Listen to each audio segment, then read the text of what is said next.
Hello, you're listening to Otaku Spirit Animecast. My name is Andrew, and I'm joined here with Chris. Yo. Today's episode is our fall 2023 anime season preview. It's like, I think a little over a week away before the first show starts. Really? There's a lot of early starters. A lot of really, really early starters. Why did you... Oh, at least you remember to pin this time. Yeah. You just don't have paper. And you want me to just give you something random to write on? Yeah. That was the plan. That's why I made What is this? I made the universal symbol of I want to write on something. Not on my desk. But yes, we're going to go through all the shows of the coming season, let you guys know pretty much the name of it, who's working on it, all that kind of stuff, some special things behind the scenes that possibly might make it even more interesting, but I don't think there was really anything this season that was like, holy crap, that's working on it. There was like maybe one that's kind of a interesting thing. One's a pretty big one, but I think most people know about it. But just the problem really here with fall is that there's too many shows. We're going winter 2023 all over again, Chris. But worse.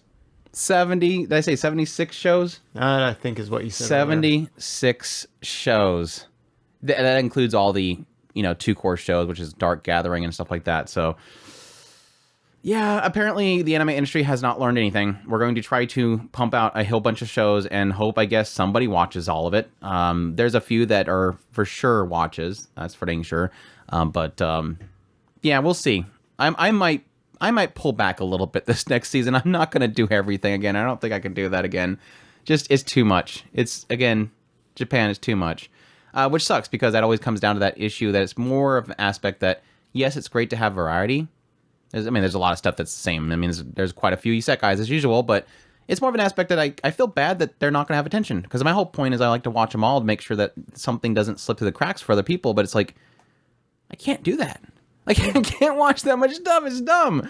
But anyways, that's the thing. So let's get started because we have way too much stuff to go through. Like if we give like 2 minutes to each one of them, it's going to be a really long episode, no matter how you look at it. Yeah. So hunker down. Let's kick it off. Our first show, and it's the only show you have to worry about, so I make it easy for everybody listening to the podcast. Yes, Frieren, Beyond Journey's End. It's right around the corner. I'm super, super pumped for it. But yes, Frieren, Beyond Journey's End. So no Frieren. I'm gonna be very vague on this synopsis because I don't like the synopsis they have on it. If you're watching this on YouTube, the synopsis is sort of spoilery. It's not like deep stuff, but essentially, it's about this party. They go out and they defeat the Demon Lord, and they return back home. They return back home, and everybody celebrates, and Yuki shakes herself and interrupts me. And pretty much the elf of the party, she decides to go on a journey on her own. And it's sort of this journey of discovery. Learning about the world, learning about the achievements they made, learning about humanity itself, because she just is an elf and has longer lifespan than most people. And so she's going to learn a few things during her journey. And I've read a few of the chapters already, pretty much the first two big story beats, I guess you would call them. And I'm super, super hyped, despite the fact there's like this group of people that are going, it's not that great after a certain point, all that kind of stuff. I don't care about the negative Nancys. I'm in love. I'm in love already. But yes, Madhouse is working on it. It looks like they're pulling out all the stops. The source is a manga. The genres are adventure, fantasy, drama. The director is Keiichiro Saito, who, of course, is known for doing Bocchi the Rock. He made quite a splash with his directing of Bocchi the Rock, all the crazy efforts he put into that sucker. Also did Aka 13. Series composition by Tomohiro Suzuki, who did One Punch Man and Aka 13. And yes, it'll be on Crunchyroll. It's going to start with a 2-hour-long premiere. There's a lot of speculation that will actually be a 2-hour-long premiere, not the usual half of it is ads, because it's going to be the first time an anime is on a particular block, which is essentially it's a film block basically on television. So film blocks aren't typically known for a lot of ads. So I'm super pumped for it. It's of course the film block it's a company that owns Madhouse, so it makes sense that they got that block. But yeah, is it written down yet? It will be at some point. He's not writing it down yet, people. I'm sorry, I didn't know my gosh, Chris is not excited let me for go Frieren. ahead and do that. What do you think right of the now. PV? The you PV didn't is ask gorgeous. me. You didn't ask me that. You wanted me to write stuff. What's the PV? How you liking it? I think it looks beautiful. It's gorgeous. I think it's like just there's so much detail in it. It's super gorgeous. The style is great. I'm still not 100% on the dwarf. I think the dwarf looks dumb. It makes him look unique, but yeah, it's got a lot of style to it. It's got a lot of beauty to it, and yeah, I'm super pumped for it. Frieren looks great. This is literally ever since the announcement of the adaptation. I looked at the manga, the PV's hit. I've been super hyped for it, so it's nonstop for me. So yeah, looking forward to it. I think it's easily my number one most it's easily my number one most anticipated. There's another show that I forgot from my video for my top 10 most excited, but this one definitely takes my top. I'm pumped for it. I think Crunchyroll said they're going to be premiering it on the 28th. Don't take that for 100%. Go look it up, but I think it's 28th, so it's a few weeks away. I'm pumped for it. I'm excited. No, that's pretty much next week. No, that's about 10 or 9 days away, so it's a little over a week. Yeah. Anyways, cool stuff. The other one that I'm super hyped for is the Apothecary Diaries. I think me and Chris were pretty pumped for this ever since we've seen the first preview for it. But this one is Kusuriya no Hitorigoto. This one is Mamao lived in a peaceful life with her apothecary father until one day she's sold as a lowly servant to the emperor's palace. But she wasn't meant for a compliant life amongst royalty. I'm sorry, I have a monitor that's like way over here, so I might flub up a bit. I always flub up, so now I have an excuse, is all it is. But anyways, yeah. So when the imperial heirs fall ill, she decides to step in and find a cure. She catches the eye of Jinshi, a handsome palace official who promotes her. Now she's making a name for herself, solving medical mysteries. So yeah. This is the one that is being done by Studio OLM and Toho Animation Studios. Source is light novel, drama, mystery. The director is Norihiro Naganuma, who did Ancient Magus' Bride and Blood Sea. And the music will be done by Kevin Pinkin, who, of course, is known for doing Made in Abyss, amongst others. And yes, Aoyuki is playing the main female lead. That's another good, important thing to note. And she has freckles. Does she? Every once in a while, she seems to have freckles. Well, I think if she doesn't have freckles sometimes, and maybe because she's wearing... Like right there, she's definitely wearing makeup and stuff. Looking all pretty. But yeah, I'm super, super hyped for this one. Looks really good. I like the period piece kind of setting of it. Obviously, like Imperial China or Imperial Japan and stuff like that. All that kind of stuff. It's kind of like the Raven and Inner Palace kind of stuff that I always eat up. A different perspective from the vantage point of medical mysteries and stuff like that, which I think is really cool. But and then some good chemistry, it seems like, between the characters. So I'm pumped for it. Definitely. I'm definitely enjoying... there was like this discussion that came up from my last top 10 excited videos. They were saying I'm picking a bunch of female character lead ones, and I'm like, I'm sorry. I mean, if you think about it, mostly all the male-led stuff is all action and boom booms. I like these stories of... Most of the female lead stories are about characters. It's about growth and all that kind of stuff, and I'll take it where I can get it. If I want some characters and good story, I'm going to go after it if I need to. I don't care what the gender is of the characters. I like the fact that it's Aoyuki and she's cute, but it's just an added bonus. So, what are you thinking, Chris? I think we've talked about this one before in the Discord, but I'm sure, or not Discord, the podcast. So I don't remember, but I definitely am interested in it. Like I said, she looks cute. I love the freckles. Get off the freckles. I can't help it. If she's the lead and she has freckles, more than likely nothing bad's going to happen to her. I was about to say there's probably likely she's gonna die. But no, it's like I can't wait for the review of this show in December when Chris is like, freckles out of freckles. I like it. Must watch freckles out of freckles. Anyways, that's Apothecary Diaries. Looking forward to that one. Next one is Undead Unlock. Jetpack cut off legs. Apparently, I don't know. It's weird. Undead Unlock. All Fuko once is a passionate romance like one of her favorite shoujo manga. Unfortunately, her unlock ability makes it that impossible. But just as Fuko hits rock bottom, Andy sweeps her off her feet. Literally. Now she becomes Andy's unwilling test subject. I did not do anything. I deny everything. Test subject as he works to find a way to trigger a stroke of unluck big enough to kill him for good. However, when the pair discovers a secret organization is hunting them, it puts Andy's burial plans on hold. Yeah, I think the idea is that he's a zombie, I guess, because they say zombie a lot in the video. He's just undeath or something. He can't die, and so I guess it makes sense that if he really wants to die, he's going to use a girl that has an ability apparently to make bad luck, is what I'm guessing. I don't know. It looks like he has the ability to make a lot of blood. Yeah, rocket jet his head off. That's right. It looks bonkers. I checked out a little. I scrolled, not read or anything like detail. I skimmed through the manga a little bit. It looks very action packed and just constant action. It looks like David Productions, who's known for doing a lot of really incredible stuff here and there. It's right up their alley, and there's a lot of great animation in the actual PV. So hopefully that's something they can keep going. Yuki Hiyase is going to be working on it as director, and they did Fire Force. We'll see. It's kind of. I was kind of telling some people I'm kind of at the point now where just pure action doesn't really work for me anymore. So I'm hoping there's some good story in there. I've heard from several people that this is one of those cases of a manga or story, at least, that has started off okay, but then at some point it takes off. I'm hoping that will happen in the season itself, but we'll have to wait and see. But got a good look at her belly button. Yeah, there's a little belly button. You get plenty of look at him. I think there's like an ongoing joke that he has to be naked at all times, but I guess if he gets himself completely pulverized and regenerates, he's not going to have any clothes afterwards. It's not like his clothes grow back.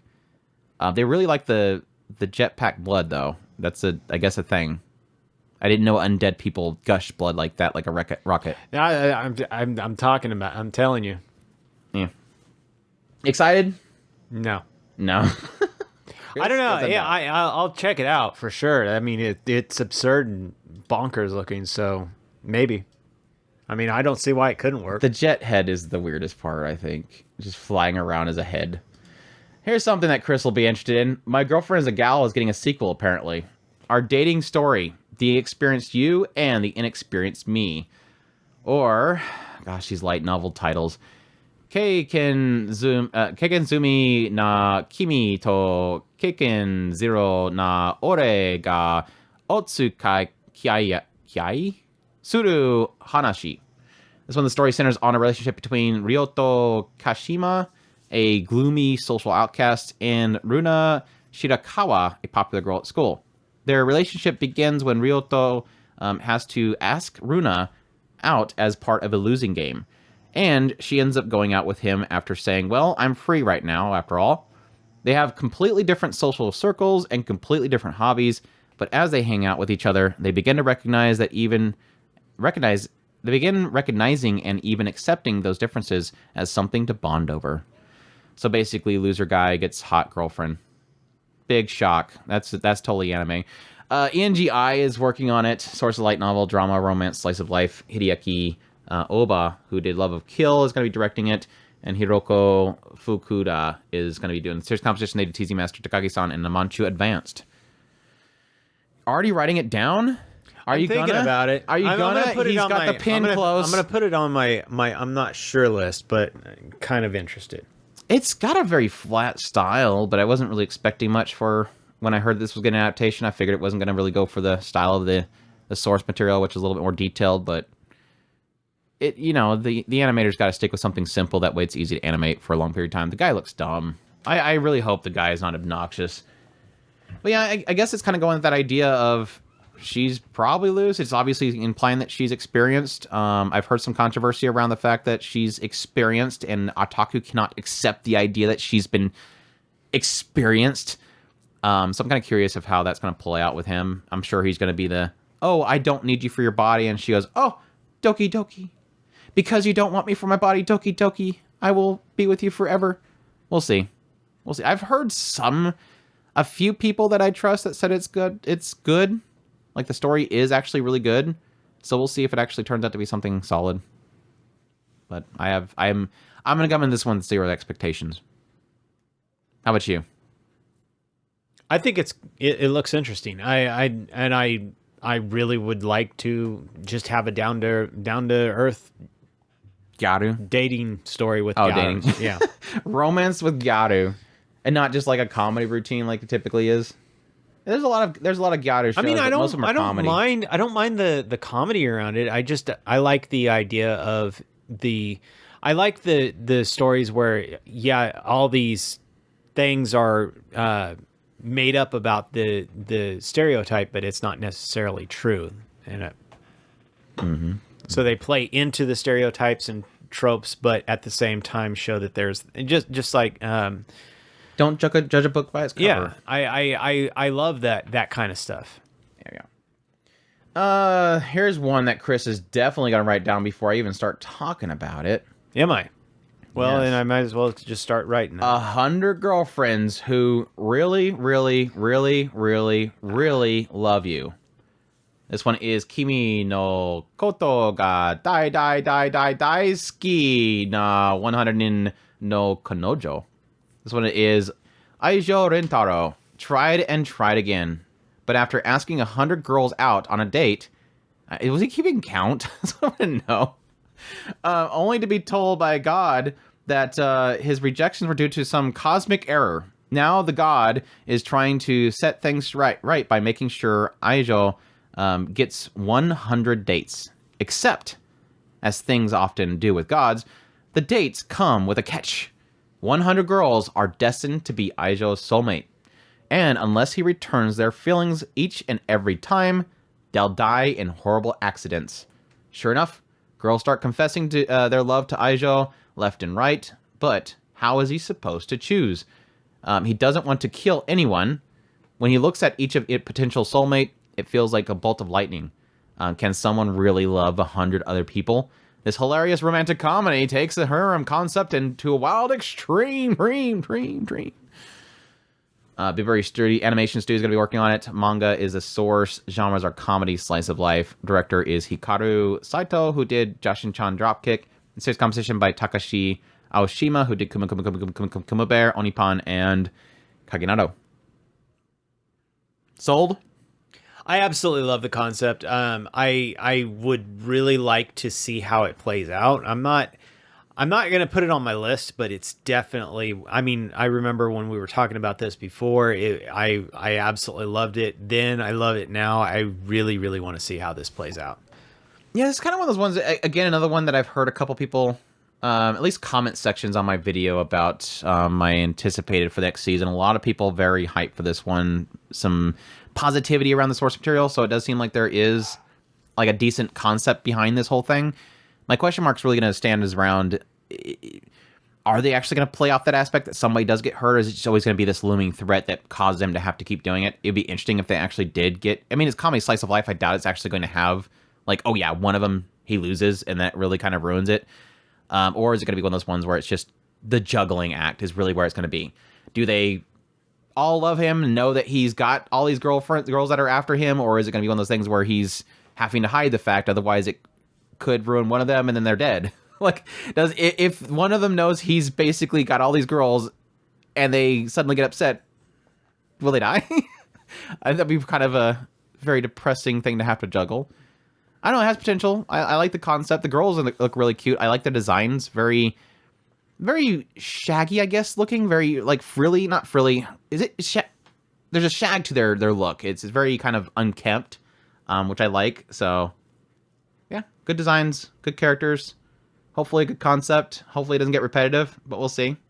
I do like this new trend where they're really kind of going back to the harems, but they're going back to the harems with some intriguing design to it. Like the whole concept of girlfriend, where it's about, you know, this guy that accepts everything. Having this one with this kind of, you know, trick to the whole thing. Not just, here's this guy that suddenly all these girls love him. But, yeah. We'll see. We'll see. That's 100 girlfriends who really love you. I miss my harems, so There you go. take them while I can get them. Hopefully they don't die. Suddenly, like, 2 episodes in, Chris is like, I really love this show. Episode 3, and like 3 of them dies. I don't like this show anymore. All right, let's dial it back a little bit. Let's get in some, I don't know, this dude show. Ron Kamo no Hashi, Deranged Detective. Or Kamo no Hashi, Ron no Kindan Suiri. This unusual duo brings the hidden truth into the light. Ron Kamo no Hashi, a private investigator with serious issues, and Totomaru Ishiki, a pure-hearted but dim police detective, team up to solve the most baffling mysteries. A thrilling detective story for a new generation from Akira Amano, creator of Reborn and Eldrave. It's so funny. I'm reading that, and I get to that part where it says detective story from for a new generation from this creator. I'm like, oh crap, who's the creator? Oh, the one that did Eldrave. It's like from the epic producer that made Pupa. It's like K. And what else? Was that supposed to give me like pump for this? That kind of did the reverse effect. Eldrave wasn't terrible, but it wasn't good, in my opinion. Anyways, Diomedes working on it. Sources of manga, drama, mystery. Director is Shoto Ibata, who did Saints Magic Powers, Omnipotent, and Domestic Girlfriend. Good director there. Series composition by Wataru Watari, of course, creator of Snafu. He's getting more and more into series composition. I guess he's done writing books. He's still probably got a book to do. But yeah, the creator behind Eldrave. So super excited for this one, Chris. Not really. The by the books rookie and the I don't know. He looks like just a very special guy. I guess he's probably gonna be those ones that just like very. He's gonna be the one that he has to keep his room clean. This guy because like he's a slob, but he's like super smart somehow. Probably. He's gonna be the Watson. I don't know. It seems to be popular. Seems like there's a lot of people excited for it. So I'm just gonna hope that it's one of those cases where just maybe the Eldrave. I mean, again, Eldrave wasn't terrible. It had a good concept behind it. It just wasn't a good show. So maybe it's just a bad adaptation. Who knows? Let's get into our. I think this is the first isekai. Is this an isekai? It might be. Let's see. The kingdoms of whoever knows this source material is like it's not a isekai. We'll find out in a minute. Hold on. The kingdoms of ruin. Hametsu no Okoku. This one is witches once blessed the human race with wisdom and peace, but the Radii Empire's great expansion brought about a culture of science that far surpassed magic, and witches were viewed as enemies impeding the progress of civilization. Thus began the witch hunts. One human named Adonis, who was raised by a witch named Chloe, here swears revenge against the human race that took his beloved mentor away from him. What salvation can be found at the end of the bloodbath fueled by utter despair? So it's not an isekai. Sorry, all the people that know the source material. So like futuristic witches, I guess we're going with that. Yokohama Animation Lab's working on it. Source manga, action, drama, fantasy. Director is Keitaro Motonaga, who did Tenchi Muyo 5, Day Live 2, Cheat Craft. Series composition by Tamamitsu Kuno, who did Cheating Craft. I guess it's still Cheating Craft. Anyways, Onigiri and Minami K. Interesting idea. Interesting concept. I don't know. It's kind of one of those ones where it's like the synopsis gives me this indication of like, yeah, revenge, bloodbath. And then it's probably going to be like nothing like that. Does this PV look like it's getting pretty brutal? The PV is all over the place. So, yes. Yes? Question mark. I mean, it started out, okay, we're talking about angels and we got trees and stuff. And then suddenly we start going into space and we got freaking bloodbaths and detectives and trains. It's all over the place. Yeah, so at the very beginning we had all the witches. And then we go, okay, now we're going in the future. And now they want to hunt down the witches. Witches hunting happens. Suicide trees. And then he shows all over the place. I'm telling you. This is crazy. Hold on. That's not the self getting rid of trees. But again, my question mark is this one of those ones where it's a bait and it's not going to be as bloody as it because the concept is just death. So is it really going to be that brutal? Is it going to be that violent? Or is it going to be taking down organizations and everybody lives in the end? I don't know. We'll see. We'll see if it is as dark as it claims to be. Or if he doesn't kill anybody somehow, yet gets revenge. I don't know. I think Lane is in there too. Just going after the leadership, probably. We'll see. I don't know.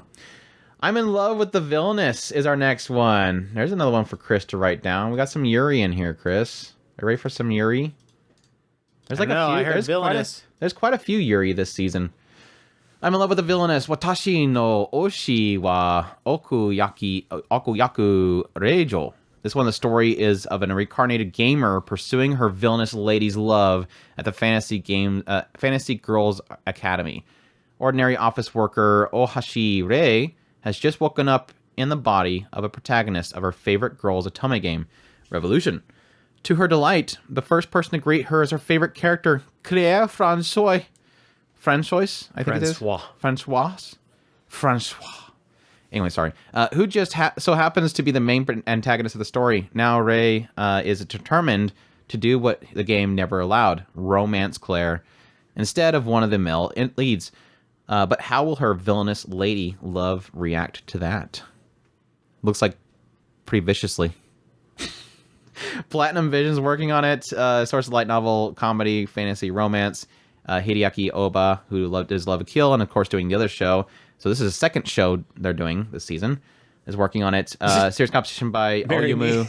Oyumu Hisao, who did Love a Kill as well and Sound of Life. So if you love a Kill, there you go. Same people apparently. Yeah, this one we'll see. It is kind of one of those ones where similar to what was that one here recently? The one with the two doing the play-by-play, let's play commentary. It's kind of one of those ones where it's like, we'll see if it has legs, essentially, if it can kind of keep with this concept, or if it's going to be literally she keeps doing nasty things to her and she goes, oh, I love you. And then it throws her off. And then the next scene, she has something mean to her and she says, no, I love you. And then she gets mad again. It could be fun, though. I always like the break the villain types of shows. They're always kind of interesting. See the other side of the character that everybody else is obviously supposed to not like. It's always fun. So cute. Yeah, I absolutely love the idea. I've got it on my undetermined list that I'm considering, but not putting it immediately over into my definite list. Yeah, visually it's in that realm of like, it doesn't look great, but it doesn't look bad either. It's like I would probably say middle ground. It's got some good expressions and goofiness. I like when she gets all flustered. She's definitely tsundere, so definitely gonna be playing on her Seiyu pulling off that character. That's always kind of a selling point as well. All right. I'm in love with the villainess. Yuri, our first Yuri show of the season, not the last. Ragna Crimson's our next one. Dragon reigns over the earth, sea, and sky. If sworn dragon hunters like Ragna are to have any hope dealing death to these seemingly invincible fire-breathing beasts, they must find a way to level the odds.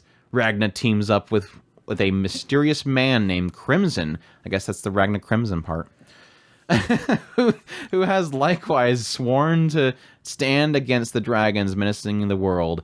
But although Crimson's motivations may be mysterious, his goals and Ragna's perfectly aligned, and together they'll fight to vanquish the dragons once and for all. Kill the Dragons. Silverlink's working on it. Source of manga, action, adventure, fantasy, mystery. Ken Takahashi is going to be working on it, directing. Did Fate Go Solomon and Fate Collide Line of Prisma, so maybe we'll get some... Anyways, series composition by Hitomi Ueno, who's done a lot of really great stuff. But, yeah, they look like Chaos Dragon? Is this a Chaos Dragon, Chris? Are we getting Chaos Dragon? I don't know why Chaos Dragon immediately went to my mind. I just seen blood on the screen and dragons, so I just assumed Chaos Dragon. Where they have to sacrifice somebody every level. Do you remember that? Or every episode? I remember it very well. Oh, that was good. Oh, look, she got no arms. That's cute. The angel lady apparently has no arms. Or maybe she has arms. She just has, like, separate arms that she can control. I have to say the CGI is woof.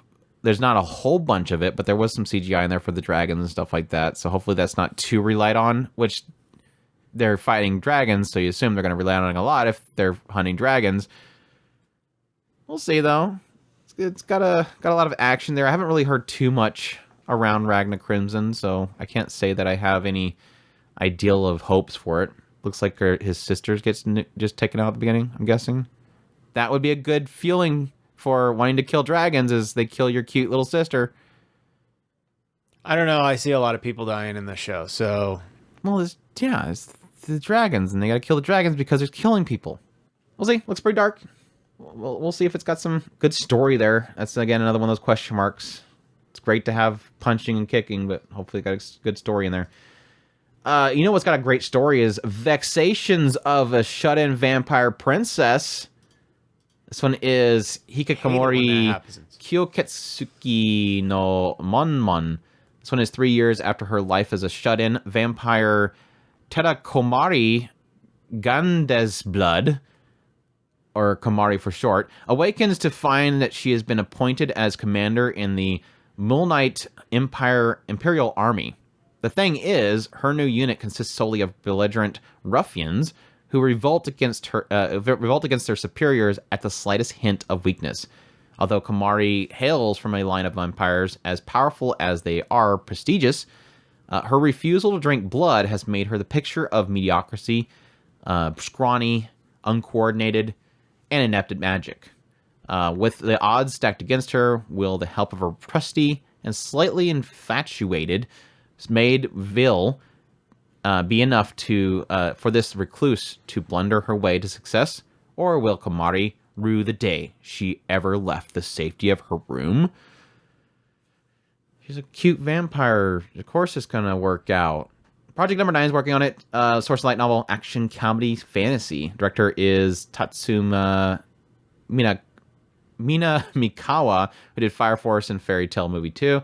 And series composition by Keiichiro Ochi, who is doing Under Ninja, as well as Mononogatari 2 and Cafe Terrence. So, there you go. I don't know, I thought this would be a lot more fun when I seen the first previews for it. The second preview looks a lot more mean. It looks like she gets bullied and beat around a lot. I'm assuming the shots of her getting quote-unquote bullied is probably why she became a shut-in. So we're going to have I got bullied at school, became a shut-in for 3 years, and then I got assigned to the Imperial Army, and apparently there's these other girls that want my position. It's like, because there's like a lot of other girls that don't like her. Or they're just going to send people to assassinate her. That could be it too. I don't know. It looks like it could be interesting to me. So I'm actually on board with this one. I like the concept, kind of liking the characters so far, what I can see anyway. Kind of like the idea of her being kind of held back because of the fact that she's not drinking blood. And I'm assuming that she might get a taste of blood at some point. The maid's going to give her blood. Super overpowered. The maid's going to give her blood. The maid's going to be her supplier. Because I think at some point it kind of, spoilers in the PV. It looks like I'm not sure somebody is biting somebody else's finger. Yeah, I'm not sure. Well, I think that's her drinking the vampire blood. I was actually it does seem like there's a scene in there where she might be getting something and becoming super overpowered. So I like this concept of the idea of her being a little bit subdued, but if she does actually fall into it, she becomes really overpowered, and then probably her maid try and keep her half sane. So there's the other one. Yeah, the other one with the blue hair is the one that's biting. Yeah, I'm thinking that's the maid. No, it was. Yeah, I guess it could be. I thought it was the other one. Anyways, that could be the maid. Somebody's biting somebody. Somebody, I guarantee you, in a show about vampires, somebody will bite something. I thought it was that one right there, which I don't think it's a maid, is it? Yeah, because she's got yellow eyes, so there's a different one. There's two blue-haired girls. Anyways, that's the Vexations. Yeah, there's an assassin or something that's running around. I think she's the one that's biting. I don't think the maid's a vampire. The maid could be a vampire. Let's make them all vampires. Anyways, the Demon Sword Master of Excalibur Academy. That just flows right off the tongue. This one is one of the most powerful demon lords in history, has been sealed away for 1,000 years. When he finally awakens, he is reincarnated as a 10-year-old boy, ? Now, under the care of girl who released him, the demon lord Leonis, I thought it was Ainz, I'm sorry, it was Leonis, must navigate the perils of Excalibur Academy. Passione is working on it. Light novel source, ecchi fantasy romance. Hiroyuki Morita, who did Bakura no, is working on it as director. And the creator of this one is Yu Shimizu, who did Blade Dance of the Elementars. Remember that one? That was a long time ago. I don't think I even finished that one. So that's not a good sign. A show that I never finished and is by that creator. Doubts. But yeah, we'll see. We'll see. I don't know, Chris. Are you Any hope on this one? It's looking pretty Overlord. That's for darn sure. I don't know. It's promising me etchy. So reincarnated. Oh god, he looks like the guy from Spirit Chronicles. Is this Spirit Chronicles show? Reincarnated as a. Oh, there she goes. She's showing some. I'm going with it. The pigtail girl showing some thighs. I'm all for it if you show some thighs from a pigtail girl with blonde hair. Maybe she's the tsundere that likes to tease a lot. It looks like a harem show, full and through. Harem fantasy show with overpowered main character who looks like he was Ainz Ungold at some point. Oh yeah, some nasty CGI. Golem is not looking good there. Let's move on to Shangri-La Frontier, the show with the most annoying narration over the PV. The one that had that the was it speakerphone guy or whatever from My Hero Academia? What's that guy's name? I don't microphone man, super mic guy. I forget what his name is. That guy, that Seiyu's screaming the entire time every time some character comes on the screen. Anyways, yeah, Shangri-La Frontier, Kusogi, Hunter, Kamigi ni Aidoman to Su. This is when was the last time I played a game that wasn't crap. This is a world in a near future where games that use display screens are classified as retro. Anything that can be that can't be up to state-of-the-art VR technology is called a crap game. And you see a large number of crap games coming out. Those who devote their lives to clearing these games are called crap game hunters. Okay, and Rakuro is one of them. The game he's chosen to tackle next is Shangri-La Frontier, a god-tier game that has total of 30 million players, online friends, an expansive world, encounters with rivals. These are changing Rakuro's and all of the other players' fates. The best game adventure tale by the strongest crap game players begins now. So wait, so there's VR technology and anything that's not is a crap game, and he's now playing that doesn't make any sense. He hunts down games that don't use VR, but he's going to play a VR game? Yeah, I don't get it either. A world in the near future where games that use display screens are classified as retro. Anything that can't keep up with the state-of-the-art technologies in VR is called a crap game. And he hunts down crap games, and one of those crap games is that? I don't get it. Maybe he's finally trying a VR game, and that's the change. He's going to finally... Because he's playing a VR game, obviously. So maybe he's going to finally play a VR game, and he's going to really love it. I don't know. Whatever. It's the crap game that 30 million people love. Yeah. So, obviously... 30 million crap game hunters, as they call them. That can't be crap game. It's probably something else. It sounds like a stupid translation. But there you go. Dots. C2C's working on it. Manga. Action, adventure, fantasy, comedy. Guy that did Handyman Saito is going to be directing it. And the guy behind Record of Ragnarok is going to be serious competition. I don't know. I think that if this one works, it'll be more along the charm of it. Because it's not... It's screaming to me... I actually am kind of curious about it, but at the same time, it doesn't look like it will work. But at the same time, like I said, I'm oddly curious about it. Yeah, that was kind of my thought process because I don't really know. It goes back to the whole thing where unless they do it trapped in a game, what's the stakes? I've always kind of struggled with these VR games where I like it when there's a sense of this, let's just have fun. That's kind of like, even though I don't really care much for the show in general, I put a bunch of points in defense. The charm in that one isn't that they get stuck in there because they don't get stuck in there. They're just coming on there and they're playing and having fun and they log off. And there is a capability for these shows to be good without having to have the trope, I get stuck in it and I have to fight to survive. So maybe it can be around the idea that if it's fun, the characters are charming, they're having a lot of fun, a lot of action. Obviously, the animation's going crazy in the PV. If they can keep to that, that's the question mark. But yeah, will it be enjoyable outside of that? It's going to be the massive question mark. And we'll have to wait to see if it actually does pull it off. Or if it has some sort of hook in there. It could possibly have a hook at some point that kind of changes it a bit. So, and hopefully, like I said, that guy doesn't yell the entire time. Microphone mic guy, please don't scream in my ears the entire show. I don't need you to narrate everything that happens. He's gonna be there yelling about every time a monster shows up, every crit. He's gonna yell out the amount that he does. I like the Zelda Breath of the Wild pose there. Shangri-La Frontier. We'll see. MF Ghost is our next one. Chris, are you ready for some Initial D? Or some drifting racing, Chris? MF Ghost 2020 or 2020 22X. I don't know how you say that out loud. It's somewhere in the 2020s. AD, a future beyond Initial D. Self-driving cars are widespread use in Japan, and public roadways are used for auto racing. As such, an a race called MFG has become popular. Around the globe, Porsche, Ferrari, Lamborghini participants are invited to race their fastest cars. One such participant, a British racing school graduate, Kanata Rivington, returns to Japan to achieve his goals of racing remote cars, apparently. I'm curious if he's actually going to race.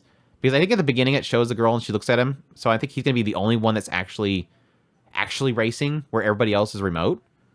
But it shows him in the cars. I thought these were supposed to be self-driving. Everybody's in the cars. Or is it just them in a like a container somewhere else that makes it seem like everything is 3D? Then what's the point of not being... Anyways. Felix Films working on it. Sources of manga. Sci-Fi Sports. Naka Tomohito is working on it, who did Initial D movie.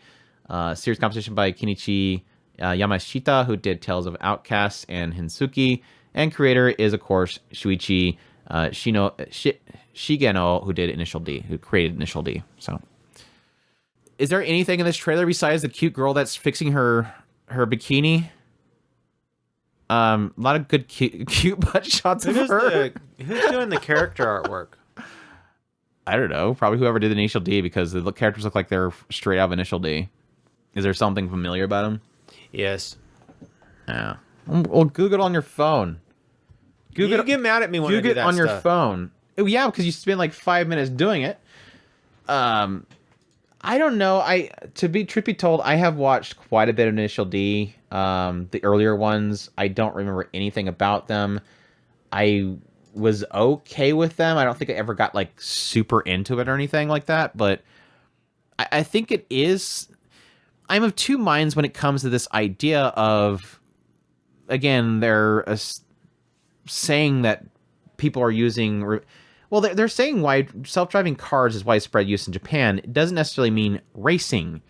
It does have the drones chasing after them that could probably just put the cameras. So I'm guessing the idea here is the world itself, everybody has accepted self-driving cars, but people still race physically in their cars. So maybe my idea of this all being a bunch of drone cars driving around is unfounded, because they all look like they're in their vehicles. I know the style is fine. Some of the character designs are kind of but we'll see if it's something that I can be actually interested in. I don't usually get too much into racing shows, but maybe it's a good time to get back on Initial D. I guess we'll see. I'll definitely be giving it a shot. That's for sure. Did you get it?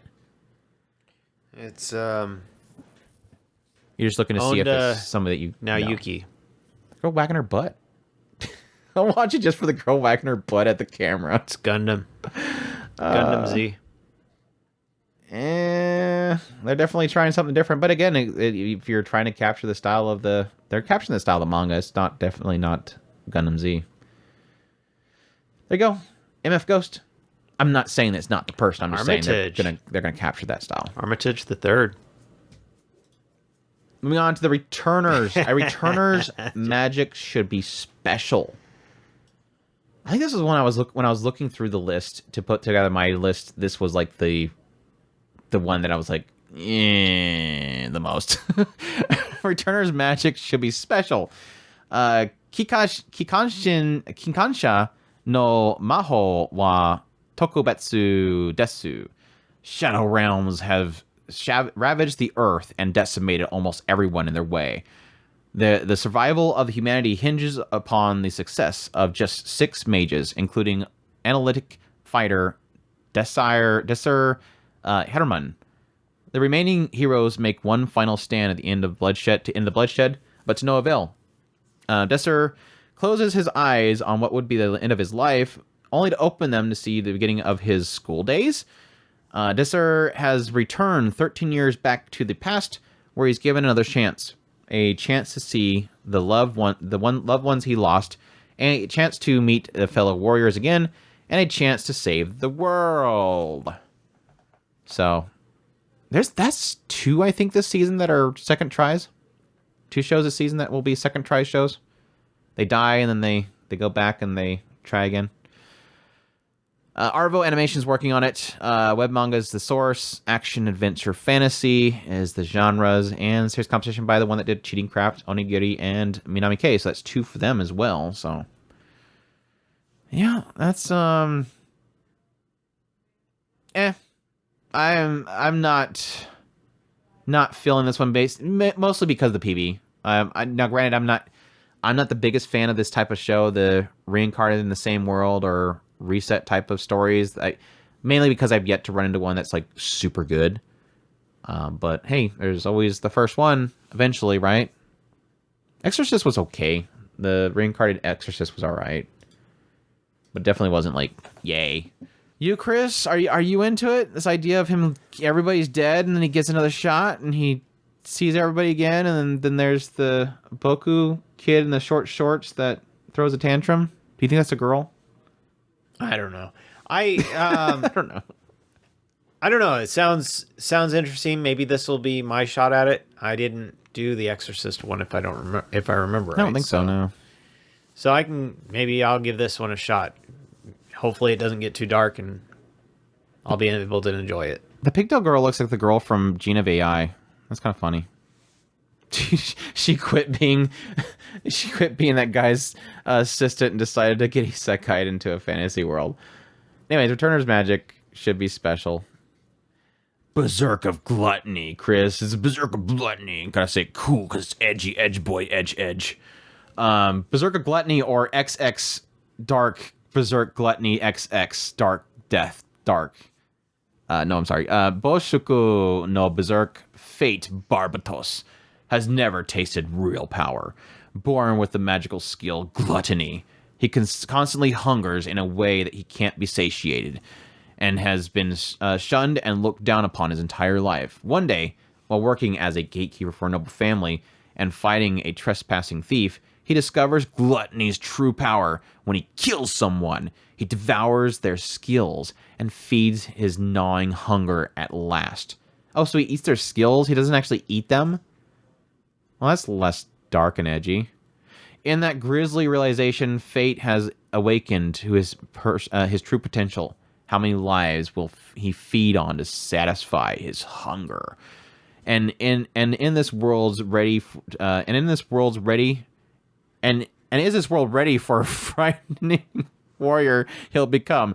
I don't think this show is going to be as dark as the synopsis is making it out to be. It's so funny how dark that synopsis is, but the show does not look dark. Who knows? Maybe it'll turn like super gory. But yeah, that's like I said, when we originally read that synopsis, I thought he was literally going to eat people, like consume him, and he's just eating their skills. So he just beats them and then eats their skills. I don't know. This looks legit awesome. This looks edgy, edge boy, edge. Yes, it does. Chris, are you feeling that edginess? Look at that mask, Chris. He looks so edgy. He's going to seduce these ladies. He's going to take them, and then he's going to steal their skills. He takes down a thief, and guess what he does? No, he just eats his skills. I do like the cute girl with a gigantic axe. Yeah, there you go. There's best girl right there. She's gonna always be like awesome. Cute tan girl with the tat going on and the big gigantic axe. But will he eat her skills? Fine. That's gonna be like the cliffhanger of every episode. On next time, will he eat her skills? It's so funny when the first episode comes up and he's suddenly like chomping down on somebody's arm. I'll be like, okay, never mind. I was joking. It's totally gonna be not that dark. Anyways, ACGT is working on it. Light novel source, action adventure, drama, fantasy, romance. And the guy did Orient. Oh, there you go, Chris.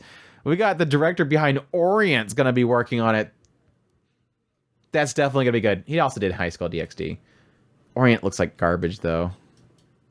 Hopefully this show doesn't turn into garbage really quickly. Because I don't think the Orient PVs were that bad. But the show was bad.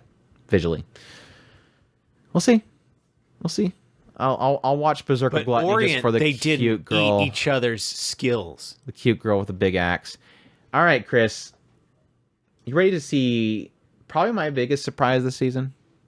Like, I'm being truthful. I'm not joking anymore. Okay, let's do it. The show that surprised me the most, Hoshikuzu Telepath. Stardust Telepath is Konohoshi Umika is a high schooler who is very bad at communicating with others, feeling almost like an alien trapped on Earth with nowhere to belong. One day, she meets a girl who claims to be an actual alien. Studio is Studio Gokomi, sources of manga, genres are comedy, slice of life, and the director is Kaori, who did Quintessential Quintuplets and Endro. Yeah, that's it. I'm sorry I don't have any interesting people working on it or anything like that. No, this is one of those ones where I think we talked about this a few times on our podcast as it was announced and everything. Didn't really have any information on it. We had like one visual for the longest time, and then sure enough, we finally got a PV. And I have to admit, the moment I seen the PV, I'm like, I want this. Like, I want it now.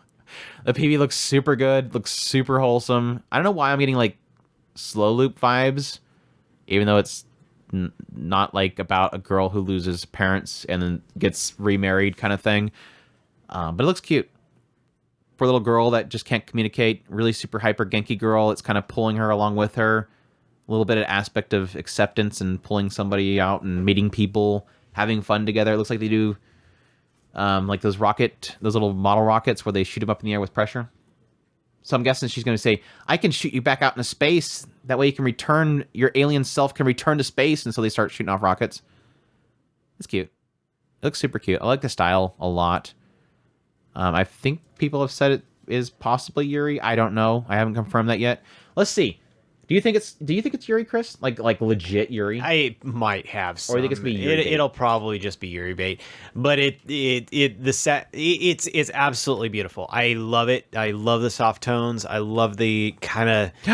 There's a genre Yuri on Wikipedia. There you go. Confirmed. So yeah, that means everything in here that it's just. It doesn't have to be the main girl. It could be a side character. Yuri. It's going to be all over it, Andrew. You're just going to have to accept it. It's gonna happen. Well, she's an alien. You know, aliens like Yuri. I was told that once. Aliens, in fact, like Yuri. There you go. It's because they all look the same. All the aliens look the same. So when they walk up to each other, like they don't even know it, and they're like, I guess so. I guess we're Yuri because I didn't know you were another girl. So they're okay with it. They like those misunderstandings. Yeah, it looks super cute. Looks super wholesome. I'm happy. I'm happy for it. Like I said, this was probably the biggest shock for me. I could start watching this show and it turns out to be god crap. I fully accept that, but the PV sold me. There's very few times that when I watch a PV, I'm like, I had no expectation and suddenly I'm sold. This is one of the very few ones, so I'm excited. I don't really see anything with the seiyus that's stand out. They look like very new seiyus, so they might be going just based on just pure. I don't know where I was going with that. Pure story. I don't know. So, Stardust Telepath. We'll see how that one turns out, but I'm super excited for it. You ready for the controversy, Chris? Okay. The controversy of the season? Let's do controversy. I like controversy. Here it comes, Chris. Get ready for it. It's controversial. They'll write all about it. They'll tell everybody what they're not supposed to like. I don't know where we'll go with that. A girl and her guard dog, or Ojo to Banken-kun, 15-year-old Isaku, the granddaughter of the third boss of the Senagaki crime syndicate, just wants to have normal friends and a normal high school romance. She enrolls in high school far from her hometown, but the overprotective young leader, 26-year-old Keiya Uto, lies about his age and bribes his way into the same school as Izaku. Telling Izaku she's too young to fall in love, Keiya's ready to scare away all the boys. But actually, Izaku's had unrequited feelings for Kea this whole time. Yeah. We'll see. Project number 9. We have a what's that? It's 26, and what was the girl? She was 14, 15. So yeah, we got a nice 11-year age gap there. After the rain, the guy was a lot older than that. And I think she was older too. I think, wasn't it like she was like 17 and he was like 30 or something? I think the guy was like in his 30s. Either way. I just know she was in high school. Either way. Project number 9 is working on it. Manga as a source, drama, romance. Yoshihiro Takamoto, who did Vazrock, Geist Crusher, whatever those are, and the series competition by the person that did Too Cute Crisis and Moepon. Yeah, this is one of those ones where you see the controversies coming from a mile away. Age gaps always tick people off. My joke has always been this idea that it's always worse whenever it's the guy is pursuing a younger girl, where it seemed like this one, it's a younger girl pursuing a older guy. My mentality is, yes, obviously wrong for an older person to be after a younger person that's definitely underage. But crushes happen from younger people to older people, and I don't necessarily think that that's not allowed to happen. That's just like After the Rain. I was like, okay, she likes the guy. That happens. Will he reciprocate it? That's the question mark. That's always the question mark that comes up. But we'll see if that actually turns out. I do like the idea of this dude just showing up and blasting dudes that are being mean to her. Looks like there's a couple of shots of some dude being rough to her, and he just kind of shows up and fixes the situation, which is great. Got a little bit of vibe of like, I know it's not the same, and it's a really amazing show that should not be compared to this show, but I just get vibes of great teacher Donizuka. So, yeah, we'll see. My biggest hang up right now is the style. I really don't like the style. It kind of gives me a little bit of vibes of Tokyo Revengers, which I'm not a massive fan of visually with the character designs. I don't know. I'm mixed on it. I like some of the artwork, but the guy his design is what's the problem. He's not working for me at all. I think it's mostly his design. Her design keeps changing. Like every 2 seconds, her design changes. But yeah, I don't like his eye design. A Girl and Her Guard Dog. Let's get ready for those articles. It's gonna be a lot of fun. Did he put out that? Did he put that out with his gun? I think so. Or did he just shoot something else? Yeah, he did. Right through that sig. Nice shot. I don't know how he hit the cigarette and it went over there to the side. All right, our next one is Shy. This is another one that kind of grew on me after a while. I think I was pretty on board with it because of the character designs, but I think after PV again, kind of getting sold on it. Around the middle of the 21st century, all war on Earth ceased. The sudden widespread appearance of heroes, people with supernatural powers who wish only for peace, has drastically transformed the world. In a world where the heroes of each country work to maintain the newfound peace, the one protecting Japan is a young girl named Shy, who is, spoilers, cripplingly shy.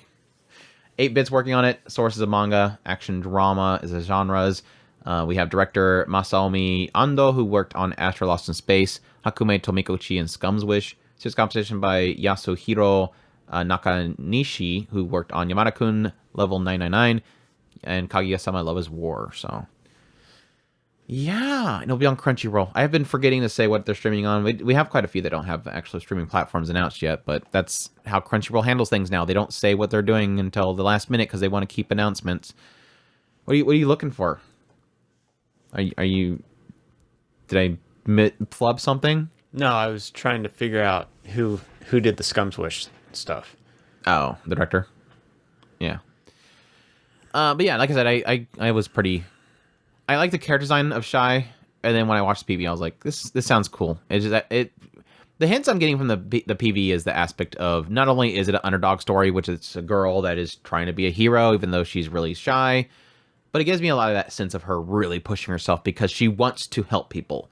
And I think that was the part that kind of sold me. It makes it easier for you to kind of root for the underdog when they seemingly have issues trying to become a hero. So Yeah, I absolutely love the character artwork. I am very, very sold on the concept.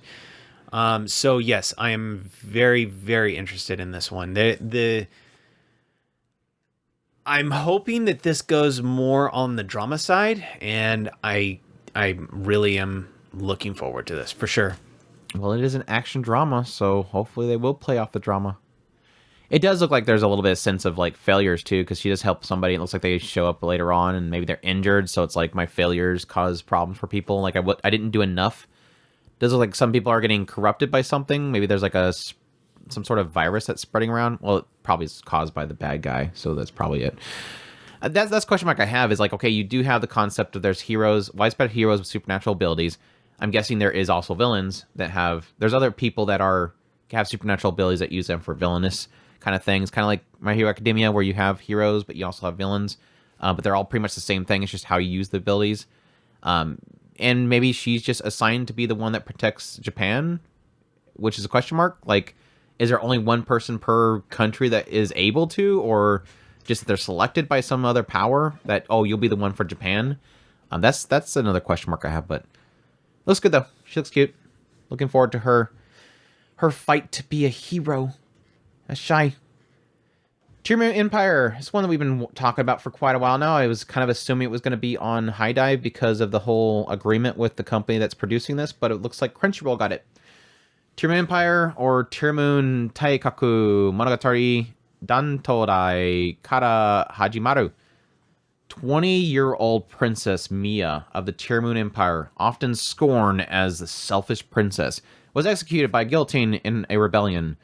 Next thing she knew, she woke in her own 12-year-old body with her own bloodstained diary that she kept before she was beheaded, sitting next to her on a pillow.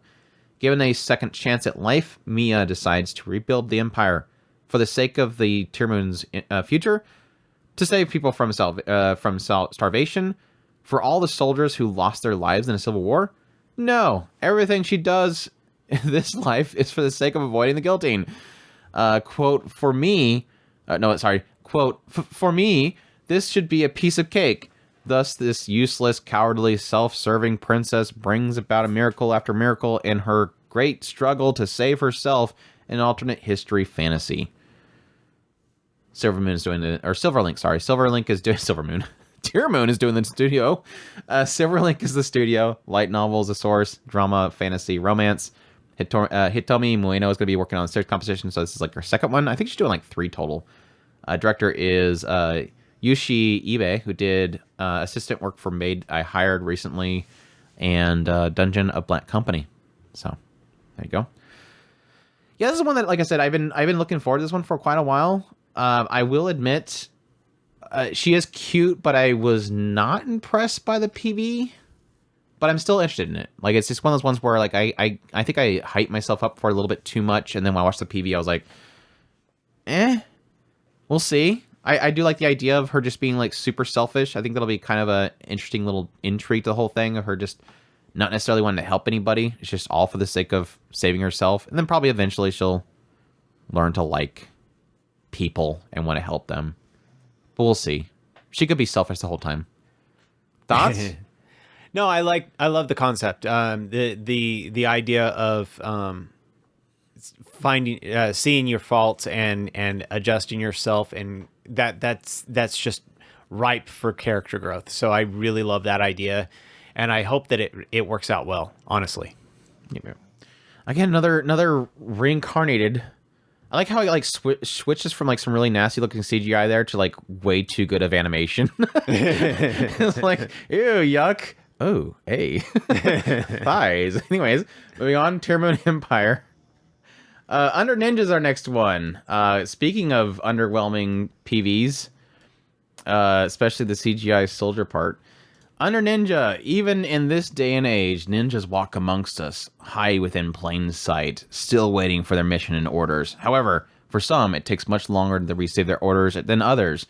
Meet Kumo Gakuri Kuro, a NEET and ninja. After a long time of waiting without work, he finally receives orders from the higher-ups. Tezuka Productions is working on it. Source is a manga. Genres are action comedy. Director has worked on Cafe Terrence and Girlfriend Girlfriend. And series composition by did Monogatari 2 and Cafe Terrence. So that's the second work for them as well. Yeah. Again, like I said before several times, this is one of those ones that's been like a long time waiting. Like it went from some leaks that it was getting adapted to the announcement that it's getting adapted to like what feels like 3 years before finally it's coming out. And like I said before, PV didn't really sell me, mainly because like a third of it is these soldier guys running through alleys and they're nasty CGI looking. You get a shot of him with a bra on, and then a couple shots of people on buildings, and then somebody in the street, and then it's over. So hopefully, two sides.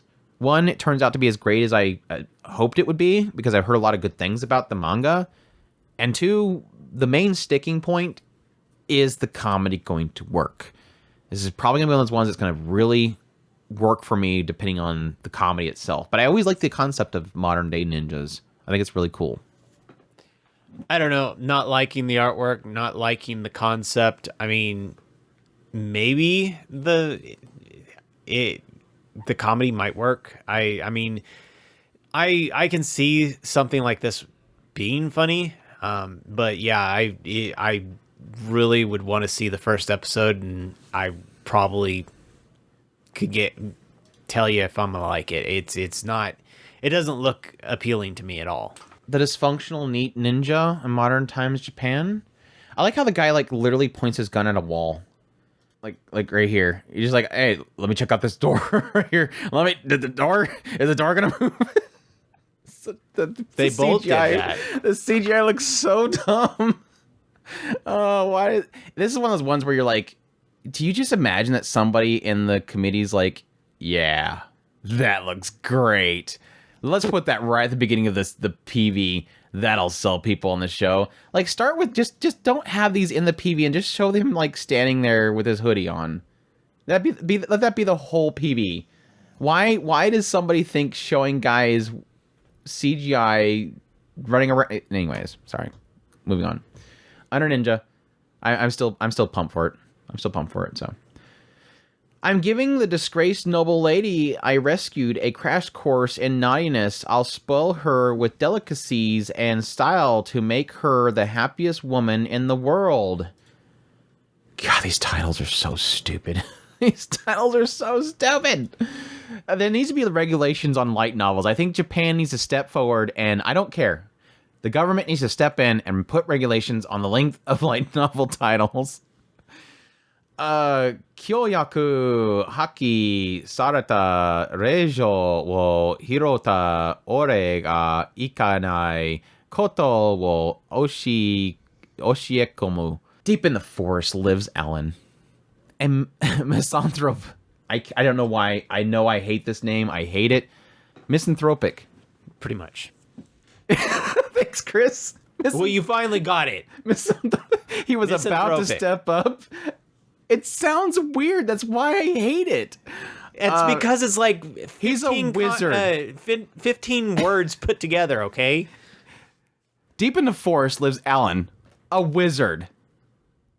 He is called Demon Lord and feared by those around him. One day, while living out his life as a hermit, he finds a young girl named Charlotte, who collapsed in the forest. Although innocent, she was accused of committing evil deeds, had her engagement annulled, and was forced to flee her country. Upon hearing that, Alan recalled the bitter experience of being betrayed by a party he once believed in to be his companions. Hearing the story of the 17-year-old's exploitation, Alan decides, I'll let her live in my mansion, and I'll teach her all sorts of bad things. Sounds so bad. Studio Zero G. Digital network animation. Sources a light novel. Genres are comedy, fantasy, romance, slice of life. Series composition by Hiroki Uchida, who did Requiem of the Rose King and Strongest Sage. That's some good shows right there. I don't know, Chris. I'm not feeling it, to be perfectly honest. Did you watch it twice? No comment? I don't know. The idea of this is interesting. I don't know. I think it could be cute. I really do.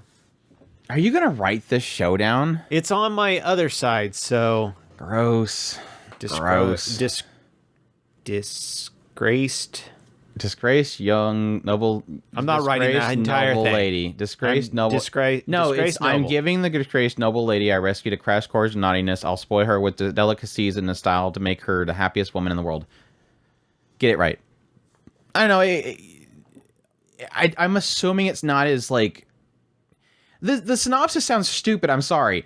I'm assuming it's just going to be one of those things where they both had terrible lives and they're just going to be happy together kind of thing. That's all I can assume. But well, it's probably going to be one of those silly things where the Demon Lord can't actually try to help a noble of the human side, so he's going to imply that he's going to ruin her, and in all actuality, he's just spoiling her.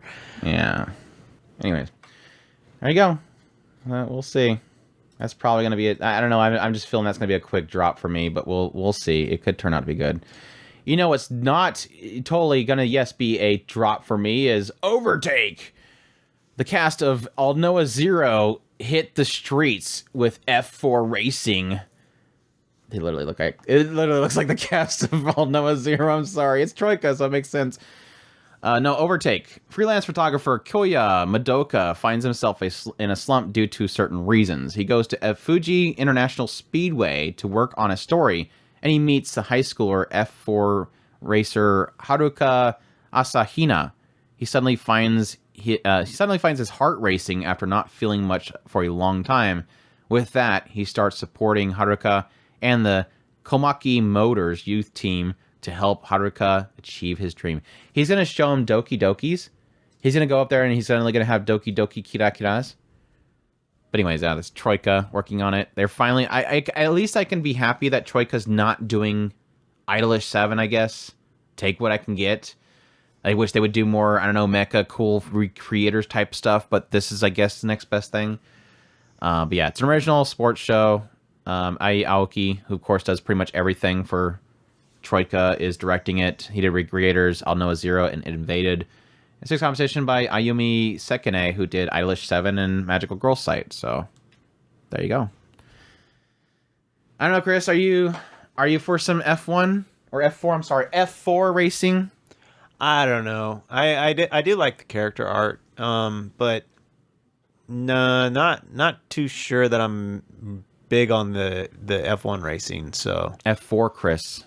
What's the difference between F1 and F4? I'm guessing different speeds or something, or different tracks, depending on what kind of tracks or the build of the engine. I don't know. I'm not a racing person. I'm sorry. I would probably say F1 if I wasn't looking at the screen over here. But I'm sure somebody's like, oh, it's F4. It's completely different. I automatically went F1. That was what I grew up knowing, that it was F1 racing. Let's find out right now for all the people. F1 versus F4. What is the difference? And I don't want keyboards. Formula 4 differs from Formula 1 in that its vehicles are much slower, topping out. See, I was right there. I just guessed it. And they're built with affordability in mind. Okay. So they're cheaper and they're more affordable. And slower. Yeah, I meant that when I was saying... Yeah. Gotcha. Yeah, there you go. Did I say cheaper and more affordable? No, I said that. I think I did too. I don't know. You were kind of implying that, but you didn't put the two together. Overtake. There you go. Yeah. All right, let's get into some wholesome father-daughter stuff here. Hopefully it doesn't turn into bunny drop. We'll see. We have My Daughter Left the Nest and Returned an S-Rank Adventurer. Bokinsha ni naritai to Miyako ni dettetai. Musume ga S-Rank ni nattara. The life of an adventurer isn't always a glamorous one. Belgrieve finds this out the hard way when a deadly encounter robs him of his leg and the ability to pursue his dreams not long after setting off for fame and fortune. But fate isn't finished with this retired adventurer. While gathering herbs In the wilderness, he discovers an abandoned baby girl and names her Angeline. After deciding to raise her as his own, Angeline grows up to become a top-tier adventurer in her own right. Yet after venturing out in the world and making a name for herself, fame, fortune, and power holds no allure for an accomplished S-rank adventurer. Her heartfelt wish is nothing more than to see her father again. And it's Your Forger. We can't get any action out of Your Forger in Spy Family, so at least we have her over here with the same Seiyu. So, Typhoon Graphics working on it. Source of the light novel, adventure fantasy. Takashi Mori, who did Gunsmith Cats, Rama 1/2 Nightmare, is working on directing work, and the series composition writer is the one that did Biscuit Hammer and Soma Spider So What. I guess the writing was good in those. Nothing else. So, nothing against this person. What do you think, Chris? Love the concept. Absolutely 100% on board. I really, really want to watch this one already. I think it is funny, the idea that he was, destined to be like a big, great adventurer, but then he gets an injury and it all falls apart. And then his daughter basically runs out there and just wrecks things, but doesn't want to be an adventurer. So it's kind of funny, the idea that there's a difference there and that she doesn't want to be a part of it. But yeah, I think that aspect of the father-daughter thing is cute. I'm pretty sure she's probably going to turn out to be, I don't know, the daughter of the Demon Lord or something like that. She just happens to be out in the middle of the forest and he picked her up, and that's why she's super OP.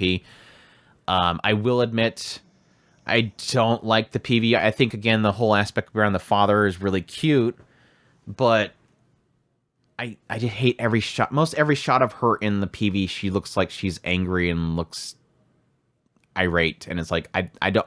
Hopefully that's not her all the time, because it's going to get really annoying really quickly. But we'll see. I'm just not really feeling her character in this. Even though it's Your Forger's Seiyu, she's great, she just looks like she's going to get agitating. But we'll see. She could be fun. Maybe that's just all the shots they wanted to show her angry. Mm-hmm. So, My Daughter Left the Nest. Return to S-Rank Adventure.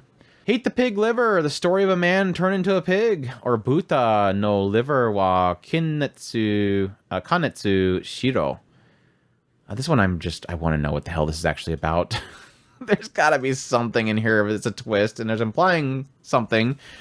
An appealing otaku awakens in the body of a pig after he passes out while eating raw pig liver. Pig finds himself the company of Jess, an innocent girl who can read people's minds, and she accepts him despite his boorish thoughts. Although she does plan to eat him.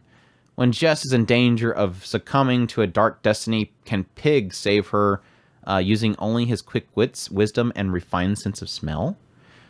Project Number 9 is working on it. Source of the light novel. Comedy and fantasy is the genres. And Hitomi Ueno, again, is going to be working on this. There's a lot of work she's going to be doing. It seems to imply that all the I don't know if it's all the females in this world all have these collars. I'm guessing the Dark Destiny is that they have to be a sacrifice or something. I did not get a sense that she was going to be able to read his mind, but apparently that's a thing. So he's going to be having to save her from, I'm guessing, her collar and be her trusty mount. I don't know. My big hang up on this one is obviously Kirito's voice. And it's like the worst version of him just yelling and stuff like that, which gets annoying, but we'll see. We'll see. It's kind of one of those really weird concepts that I'm hoping turns into something interesting. I thought originally when we first heard the announcement for this was supposed to be an ecchi, but I'm not getting any sense of ecchi, nor from except the pig butt. Except for the pig wagging its butt in front of the screen as I say that. But I don't know. I don't know. This is a massive question mark for me, honestly. They're obviously spending a lot of money for the Seiyu, so hopefully it's a good show. Yeah, that doesn't even have... It has genre as isekai, but it doesn't have anything else on it. I could have sworn... I think it was probably like the initial announcement. They had him like talking about her lifting up her skirt or something like that as a joke. So maybe that's where I got the indication it was supposed to be ecchi. But that's about where it's at. So, what do you think, Chris? I don't know. The concept of it was kind of interesting before, but now the novelty is wearing off. So I mean, we'll see. I mean, it depends on what the twist. The sword thing worked. I mean, maybe the pig thing will work. I don't know. The sword thing worked because the cute Dotaru. I know, right? Well, we got cute girls. We've got cute girls. It's just, how are we going to everything going to fit together? We'll see. So collar Dotaru is gonna be the lure. We'll see. I don't know. Anyways, eat the pig liver. We'll see. Here's something that looks bonkers. The Family Circumstances of Mismatched Witches is finally coming out. Diko Boko Maho no Oyako Jijo. Story centers on Alyssa, who is a witch who lives alone in the forest, doesn't look like it. One day, she finds a human baby, and she names her Viola. Alyssa's raised Viola for 16 years, but Viola grows beyond even Alyssa's imagination. The comedy series focuses on the parent and child relationships where appearances are deceiving as to who is a parent and who is a child. A-Real is working on it. That studio. I don't remember what that studio is. Sources of manga. Genres are comedy fantasy. Directing being done by Masahiro Takada, who did High Rise Invasion and Ice Blade Sorcerer. Two really good classics there. But no, it looks bonkers. Yeah, I think this is kind of one that I've been sort of intrigued by when we first talked about it getting a source or an adaptation, but I can't say the PV completely sold me on it, but it might be too much, but we'll see. I guess is the thing that I come down to. It does look cute though, the whole kind of father-daughter or mother-daughter kind of thing, but yeah, the humans definitely tall and stacked. We'll just say that. I'm assuming the whole witch thing is going to be probably one of those aspects they don't age as much as humans do, so that's why she looks so much younger. But we'll see. I'm not entirely sold on the show, but I think it does look kind of goofy if it can pull it off. Well, you're getting a completely different thing out of it than I did. I thought that the tan girl was supposed to be the witch, so I don't know. We'll see what happens here. It's an odd looking show, that's for sure. Yeah. I think she's dressed up as a witch, but yeah, the idea there is that she's so much taller and well endowed, whereas the witch is actually short statured. And so the blonde is actually the witch. Yeah. Okay. That was the indication I was getting. Okay. Who knows? Could be wrong. Yeah. They fooled me. We'll see. I'm just going based on what I see. Well, I mean, if you've seen them two together, would you think that the taller one or the shorter blonde one is the mom? I thought the joke was that the blondie was actually the kid, but was kind of coming off as the parent. So I don't know. Family Circumstances. We'll see. Chris, Paradox Live. The animation is coming. Super excited about this one. Avex and G-Crest, a hip-hop themed multimedia project, takes place in the near future where rappers here wear accessories that contain a metallic substance called phantom metal. Though the phantom metal's chemical reaction with the rapper's own DNA, the rapper can create illusions linked to their emotions during their performances. The result's a new type of spectacular concert being done by Pine Jam. Mixed media project, like I said earlier. Genres music. Series competition by the person that did Magical Girl Sight and Isekai Cheat Magician. And that was a shorter PV than I spout all that out. I thought I would beat the PV, but apparently the PV beat me. Exciting, Chris? Some of the character artwork looks good. Yeah, it's got some good character designs. Mostly boys, as usual. You know where this is going, so I think there's one female. It's probably not even a female. We'll see. We'll give it a shot. I try these shows over and over again, and they never seem to work for me, as obviously I'm not the demographic for it, so we'll see if Paradox Live, the animation, inserting metallic phantom metal into your veins and causing illusions for people is going to be an interesting show.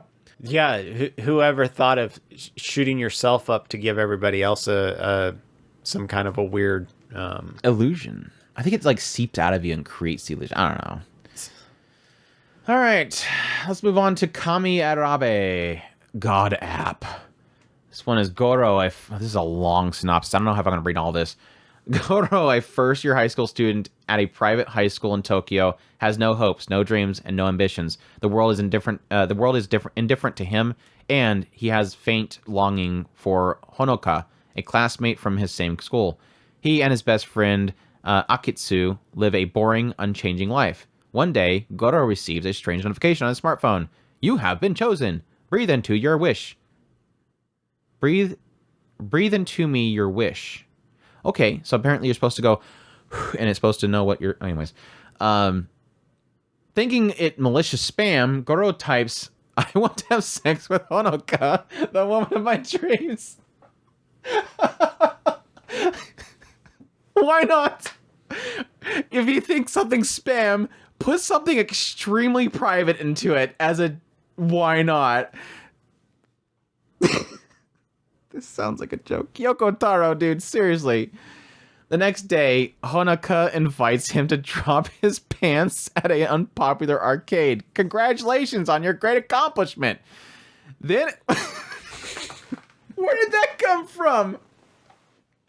The next day, Honoka invites him to drop his pants at an unpopular arcade. Quote, congratulations on your great accomplishment, unquote. Then what says that? Does she say that? Or does the arcade say that? Is the arcade called that? I think the app does. Yeah, I'm assuming so. She's like, drop your pants. Congratulations! Hold on, let me silence my phone for a second. Anyways, then a mysterious girl, Lal, it's L-A-L-L, Lal, I guess it could be, suddenly appears. While they're doing that, what? Confused by a series of events, Goro is told of a cruel fate. Goro has been chosen by the Great Will to become a god to make his wish come true. I thought he was just getting his wish come true. With other potential gods, they are to kill one another until there is only one left. The ability given is the Scripture of Fools. At the cost of the misfortune that befalls you, the power to twist the cause and effect of the world and manipulate the reason of the world at will. The first god candidate who appears to kill Goro was... Can you guess, Chris? Probably his girlfriend. There you go. Of course, Honoka. So she asks him to drop his pants and then goes to kill him, I'm guessing. No, because it says that, and then it says this other person tells him his cruel fate. I don't know. Whom he had longed for. My guess is that he wishes that he could sleep with her. That forces her to have to do something with him. And then she gets a candidate, and she says, I want to kill him because he used that thing to force me to do that to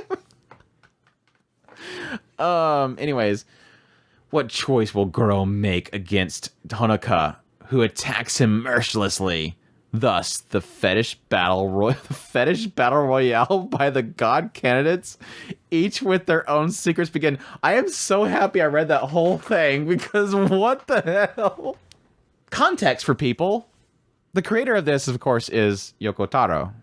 Of course, is known for doing weird, crazy things like Nier.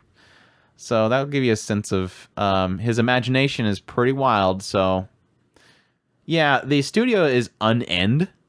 The source is an original again. Genres are action. The director is Hiroyuki Seshita, who did Godzilla, Blamu, and Ajin. So they're apparently familiar with CGI. I enjoyed all three of those CGI-wise. I can't say the same about this one. The series composition and script being done by Jin, who did Listeners, which that was okay, not terrible. Yeah, the big question mark obviously is the quality of the CGI. I'm just gonna come out and say it doesn't look terrible. Some of the action looks pretty bad. I'm assuming this is going to be carried by the story and seiyus. Yep.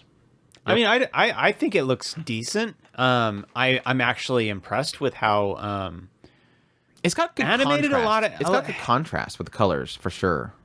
Yeah, I was going more. I was more impressed by how, for lack of a better term, some of the characters are very bubbly, and their hair is moving, and the characters themselves are just. They don't feel stiff. They feel like they're actually moving, and I actually like that a lot. Yeah, I think their expressions and stuff are pretty decent. There's just kind of, like I said, the actions where it's like, it's kind of rough looking. Kind of gives me the vibes of like Berserk, where they can't do depth, I guess, with it. But I don't know. I'm getting like Future Diaries vibes. I think it'd be like I was thinking Future Diaries as well. So school kids murdering each other in front of the school and stuff. Yeah, it does look like there's like, I'm guessing the little thing that's talking to him is from the app. It's like this little elf-looking thing that apparently is going to be. I'm thinking that assistant. that was the one saying congratulations, you got your pants drawn down or something.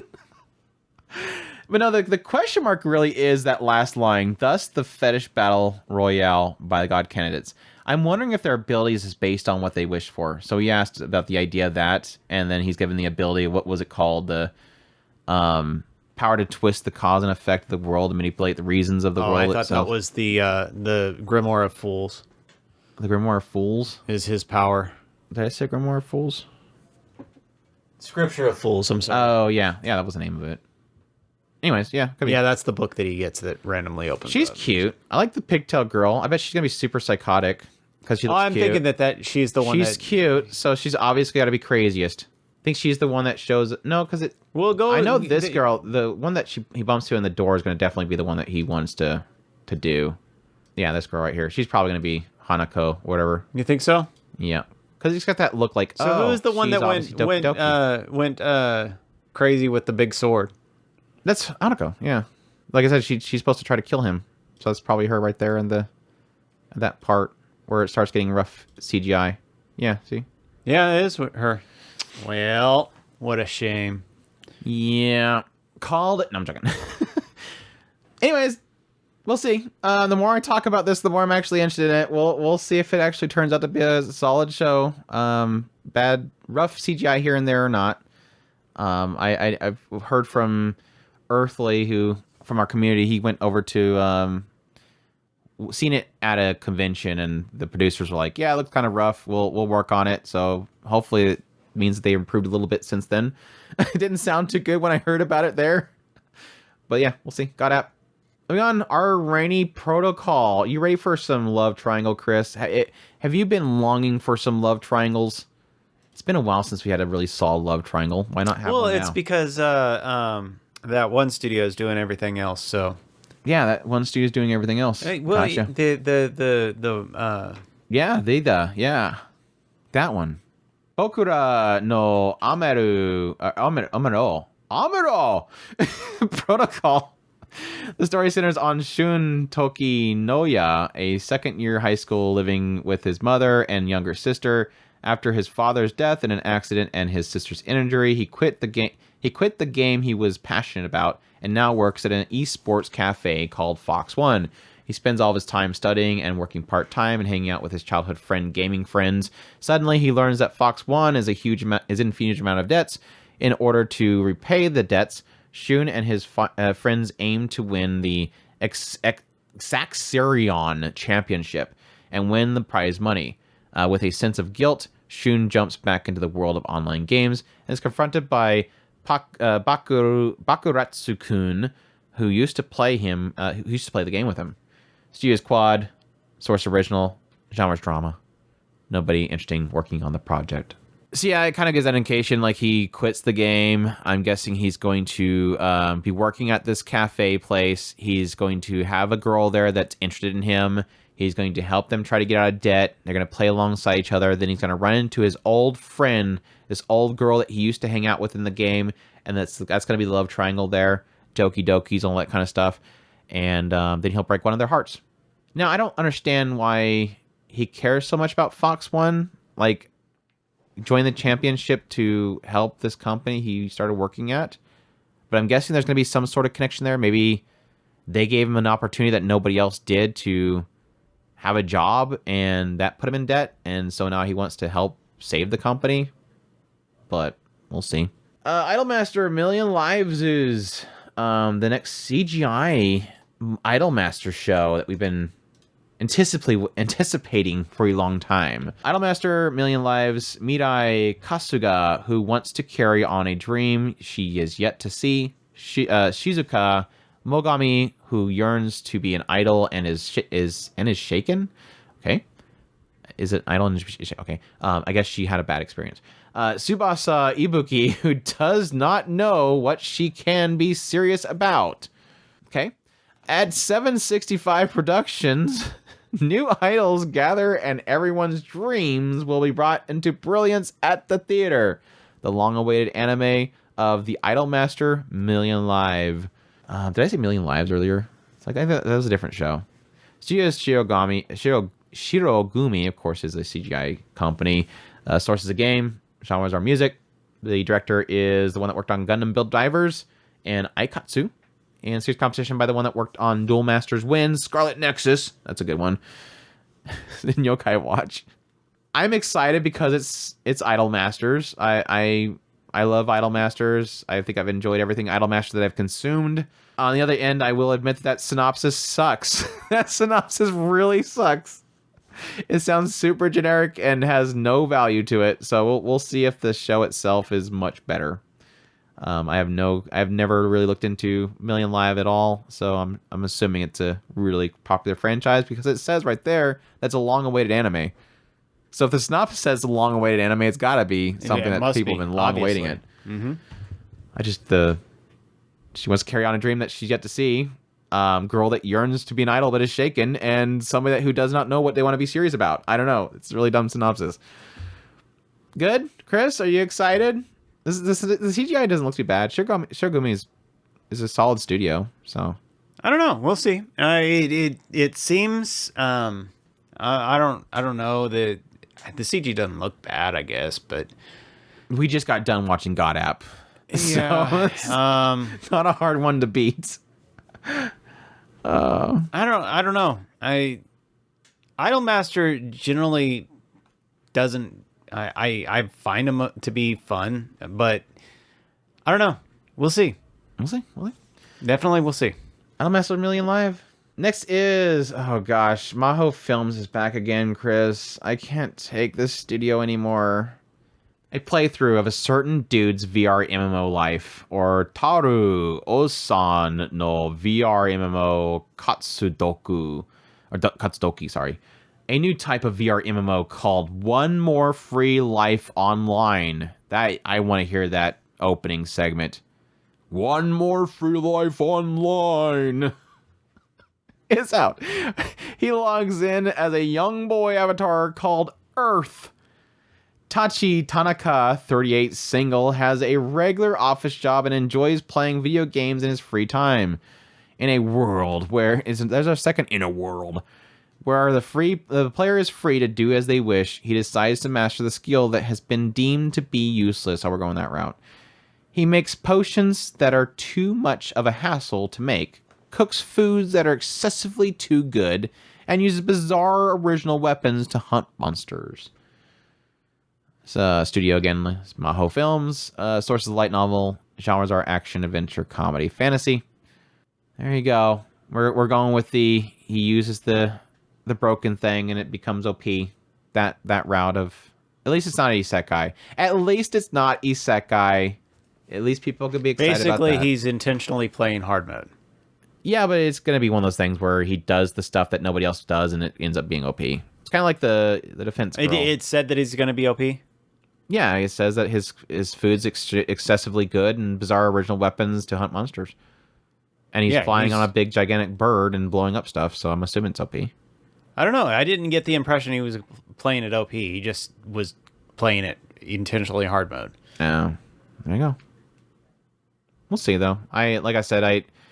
My problem with this more comes in the idea that I have grown to dislike Maho. I mean, their stuff moves most of the time, but it just progressively gets worse and worse looking as it goes along until it finally finishes. And then a new show comes out. The PV looks okay, and then the show gets progressively worse and worse looking as it goes along. They have really annoying mid-cards that are always super loud or obnoxious that kills the mood of the show itself, and they always look the same. So, I don't know. I honestly don't know. It sounds odd. We'll see if they can pull anything out of this, but yeah, it's... I mean, That's at least two with VR MMO shows that aren't trapped in a world. I mean, at least with OP, my gathering skill makes me OP. I mean, at least that one has charm. I mean, this one, it will really ride on whether or not these characters can pull off any interest in me. The Gathering still makes me OP? Is that a show? That's this season. I actually enjoy it mostly because of the charisma of the characters. I think that they're weirdly charming. Oh, okay, yeah, the loot skill thing. Okay, the other Maho film one that I'm joking about. Yeah, okay, I was that called Gathering Skill makes me? Yeah, it was. No. My level 1 skill makes me my unique skill makes me OP at level 1. Okay, I'm like, I know what you're talking about, but I don't think that's the name. It's not the name. I just couldn't think of the real name. I know. I thought you were saying that, so I'm like, I think there's actually a show about Gathering, and it's a different show that's supposed to be later on, but I don't think it's called. It's something about Gathering. But anyways, you got me down a weird rabbit hole in my brain. It's not your fault. Anyways, playthrough of certain. So that's 2 VR shows. That's interesting. One that Andrew is excited about. Definitely looking forward to. I completely forgot one aspect about this when I did my video, which is kind of funny. I shall survive using potions, or potion danomi de ikino bimasu. Oh my gosh, it's that name. Nagase Karu, a 22-year-old office lady, suddenly finds herself reincarnated into another world. To help her survive this new world, a being that amounts to its god gives Karu a young body and the ability to make insanely overpowered potions. The reincarnated Karu must use her knowledge and cheatery to survive. I think the idea behind this is that they literally say you can have one thing, and she says, I want a young body, and I want to be able to create potions that can do whatever I want them to do. I think that was the old synopsis that we read. Could be wrong. Who knows? But yeah, Jumondo is going to be working on it as a studio. Sources light novel, fantasy, genre. Nobuyaki Nakanishi, who did Biscuit Hammer and Don't Hurt Me, My Healer, is going to be the director. And of course, the creator for this one is Funa, who did Saving 80,000 Gold in Another World for My Retirement, and I Say to Make My Abilities Average in the Next Life. So, which I didn't like one of those, but I really like the other one. I loved 80,000 Gold, didn't care for the average abilities. So that's sort of what has me pretty curious about this one, is to have that same kind of. They just make really good female leads, even with Don't Make My Abilities Average, or Make My Abilities Average in the Next Life. The female leads are really good in these shows, so it does have me excited for this show in particular. It doesn't look amazing. The PV doesn't look visually amazing, but it looks like enough that it's going to be a visually decent show, and I'm hoping it's going to be really carried by the female character. I absolutely love the concept, and I mean, we've been excited about this for a while, so yeah, absolutely. Can't wait to watch this one for sure. Yeah, I think she even implies this idea that she has a potion that just changes her appearance, which I guess would probably be a good thing. If she's going to go around doing miracles and stuff with her potions, she probably needs to hide her identity, otherwise she'll get too much attention. Going around and saving orphans with my OP healing potions, the animation, is what the show's called. Watch her heal and save lollies and lolly moms. The mom of the lollies. I mean, they could be lolly moms too. I don't judge. I shall survive using potions. She's gonna have an uprising of orphans. Like, it looks like she's literally gonna lead a rebellion with orphans. She's gonna make them all juiced up with overpowered abilities with her potions, and they're gonna rise up against the nobles. Who knows? Anyways, moving on to Youth Story of a Family. That's our next one. This one is Yuzuki-san Chi no Yon Kyodai. The Yuzuki family consists of 4 brothers, Hayato, Mikoto, Minato, and Gakuto. That was an odd one at the end there. The eldest son, Hayato, happily lives every day to the fullest. There's tears, laughter, and excitement at home, at school, and in the neighborhood. Kind of just says the older brother is this, and everybody else, who cares? That's a weird synopsis. But yeah. The studio is Shuka. The sources of manga. Genre is comedy, drama, slice of life. Director worked on Ascendance of Bookworm and World Trigger. So there you go. I'm actually really, really excited for the show. Spoiler: I have brothers, and so there's a little bit of a nostalgia feeling here. Just brotherly bonds and stuff like that. Looks like it's gonna be a pretty solid little show with some drama in there. My initial drawing was kind of that Minami K kind of aspect of the sisters, but this one being brothers. But it looks like the PV definitely kind of solidified it for me. I think this could be a really solid slice of life show. But we'll see. It could be crappy. I don't know. I can give it a try. I mean, there's no harm with a good solid slice of life drama. Yeah. But they're not cute girls. It would be better if they were all female characters. But I'll deal. Did you ever look into anything Firefighter Daigo? I don't think I've ever seen anything Firefighter Daigo. But yeah, Firefighter Daigo is coming back, apparently. Rescue in Orange. Megami no Daigo Kyokoku no Orange. I think this is supposed to be like a sequel. I don't know if the guy is his son of the original Firefighter Daigo. I don't know. I'm hoping this one's a standalone. It could be a sequel. I think it's going to be a standalone. We'll see. But yeah, studio is Brainsbase, source of manga, action drama. Director is the one that did To Your Eternity and Baby Steps in the search competition by the one that did To Your Eternity and Duel Master Zero. But yeah, this one's Take Daigo burns with remarkable talent and unparalleled determination. Onara Shun struggles against the walls blocking his own path. Nakamura Yuki hopes to become one of the few female members of the Special Rescue Corps known as Orange. When these three young firefighters who share the goal of becoming members of the Orange come together, the story of how Japan will be one day saved begins, and what looms before them is a crisis that endangers the entire country. Japan is probably going to be an earthquake. Unfortunately, it's probably going to be an earthquake. Unless it's like a flashback where it's showing, like, again, the other Daigo. I'm assuming this is the son of Daigo. I don't know. I don't know the story. So... what do you think, Chris? Are you up for a firefighting show? I seem to remember when we were doing Fire Force, I was like, I just want a show about firefighters. And then here it is. There you go. So apparently somebody heard me. This is Andrew's show 101. There you go. There you go. Interest? No, not really. I mean, maybe it is Fire Force, because that looks like a fire demon right there, unless it's just somebody's on fire. I guess somebody's on fire.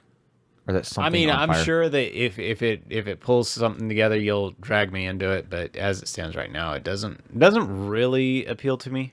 I just hope it's not too much just them training. I mean, it does show a lot of action and actual happenings, so I'm assuming it's not going to be nothing but boot camp. But I mean, the boot camp's going to probably be the part where you start to get to know the characters and their driving forces and all that kind of stuff, so we'll see. Firefighter Daigo, Rescuer in Orange. Time for some weirdness. Migi to Dali, Chris. This one is Under the Table is the Angel's Secret. The boy named Hitori. A stork brought the angel into the lives of a middle-aged couple who were not blessed with a child. His parents were kind, his house spacious, and his meals hot. But to protect the happiness he had received, Hitori continued to hide an important secret from his parents. Studios Geek Toys and Comptown, sources of manga, genres are drama, mystery, slice of life. Ice Guy and the cool female colleague is the director, also did Cinderella Girls. And of course, the creator being Nami Sano, of course, rest in peace, who worked on Haven't You Heard I'm Sakamoto. Show's weird, Chris. I had to show Chris this PV at some point. I'm like, Chris, this show's weird. So weird looking, and I want to watch it now. I really had no expectations for the show until I watched the PV, and then I'm like, I want to know what the hell's happening at this PV, because I have speculation. I just don't know which one's going to be true. I have like 3 different scenarios playing in my head. Like this idea of somebody that's able to insert themselves into a family whenever they want. This idea of them just being like, there being 2 of him that the family didn't know that was 2 of them, or he has a split personality, or what. But he just looks weird. It looks super weird and creepy. I can't wait to watch it. Yeah, when Andrew had me watch it, I was like, no, actually, to me, it looks like some kind of weird detective thing where he's like putting himself into these little doll houses and trying to solve mysteries of something that's going. I don't know. I don't even want to try and figure this out. I mean, I guess we can watch it and find out, but as it stands right now, it looks weird. You know what? That's a great plan. Let's watch it and find out. Yeah, maybe. Let's watch it and find out. That seems like the great option there. Yeah, Migi to Dali. That's definitely that's a must watch to figure out what the hell's going on there. Let's go to let's get some retro in here, Chris. 16-bit sensation, another layer. Devote your youth to developing a lovely Bishoujo game that will make players fall in love. Meiko Uehara, a college student, began working part-time at a computer store in 1992. However, behind the scenes, the shop is an erotic game-making specializing in Bishoujo games. Meiko, a talented artist, is suddenly hired as a substitute graphic designer after a staff member flees, even though she has never drawn R18 illustrations before.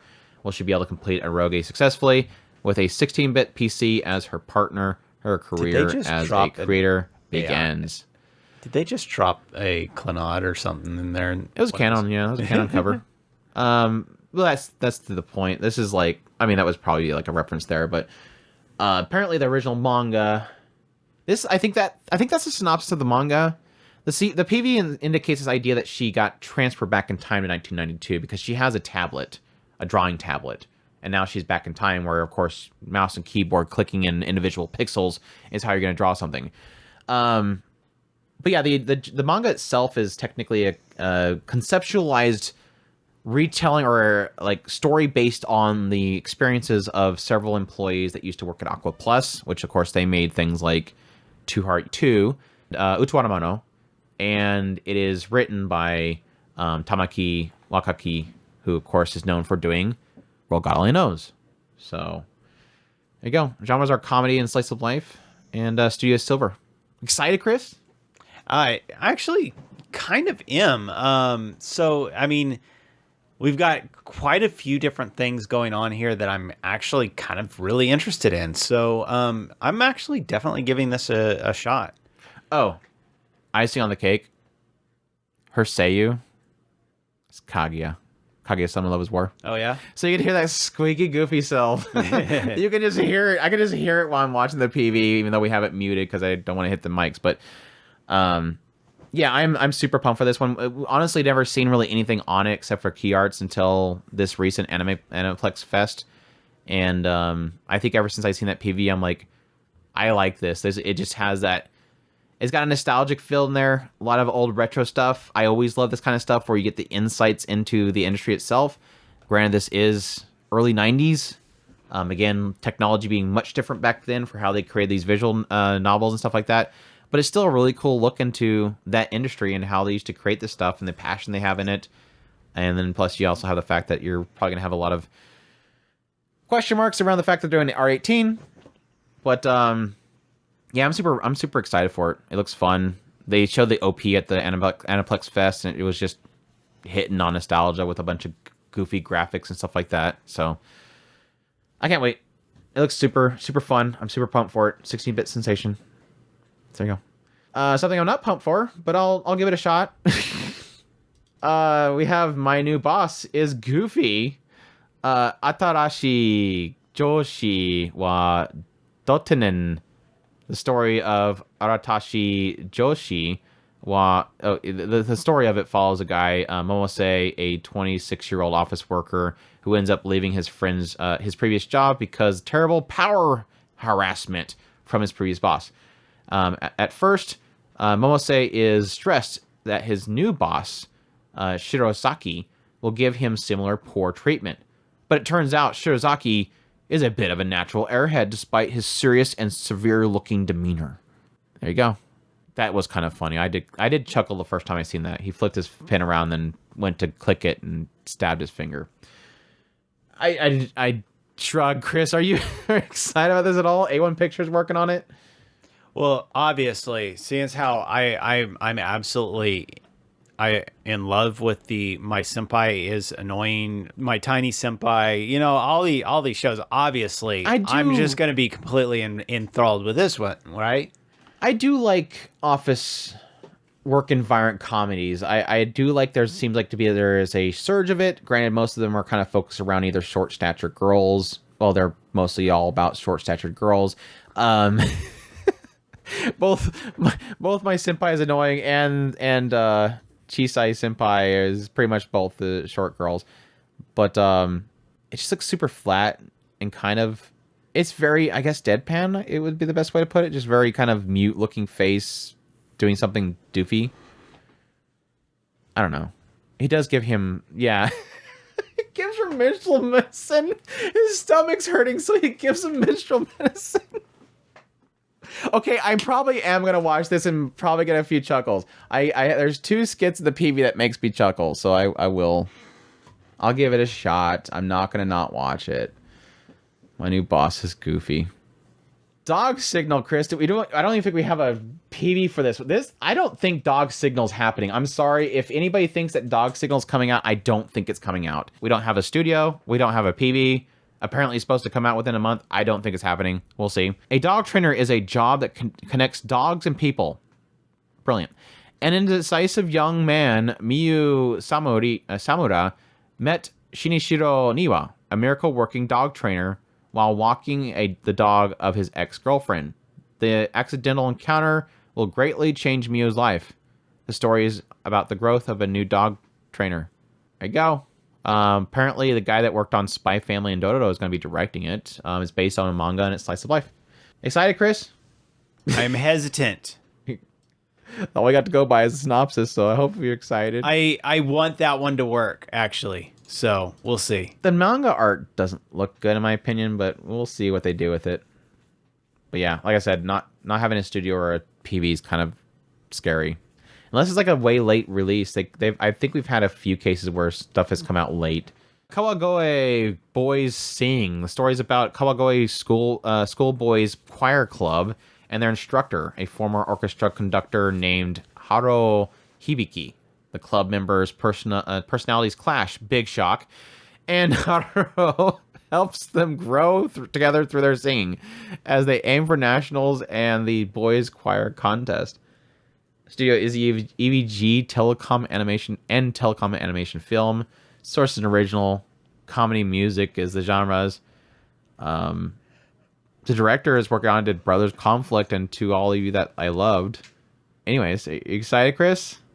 I will give this one a hesitant try. I like how you have all these pretty boys and then out of nowhere there's a guy with a pompadour and like wrestling face paint.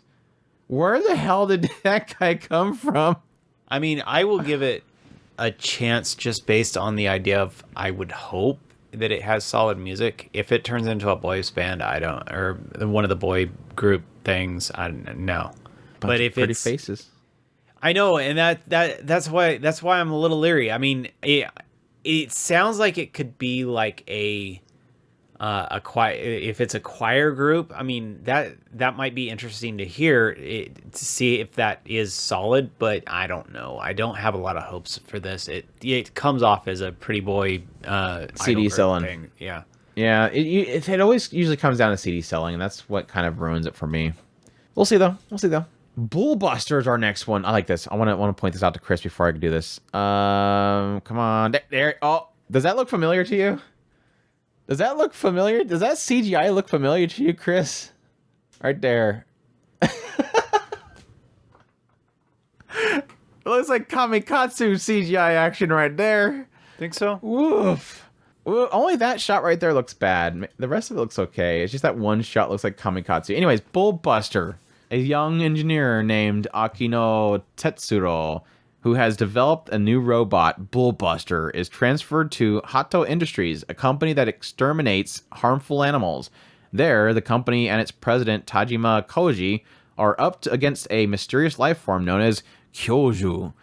As a small business that is always finding itself short on money, Hato must always account for every expense, such as fuel, pilot labor, and, of course, missed shots that are not tolerated.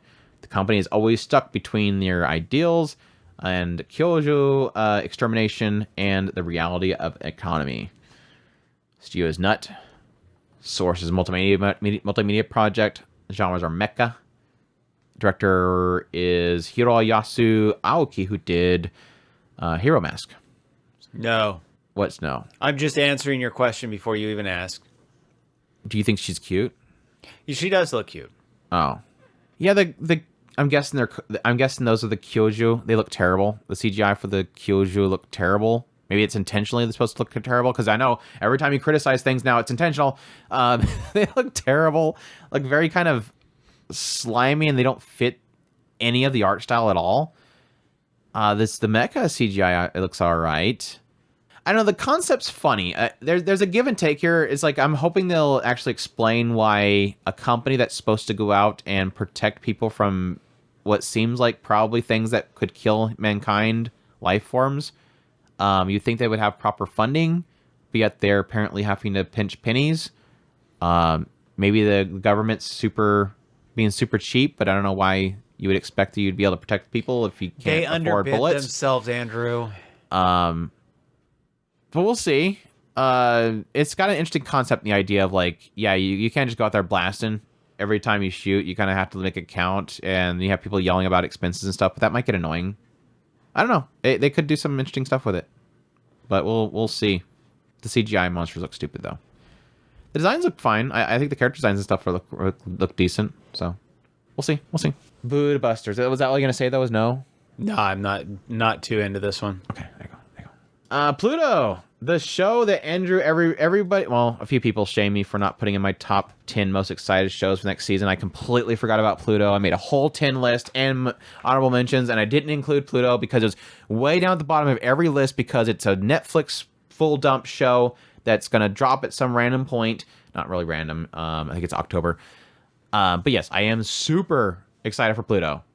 It's probably my second most excited show. No, that's a tough one. Apothecary Diaries or Pluto.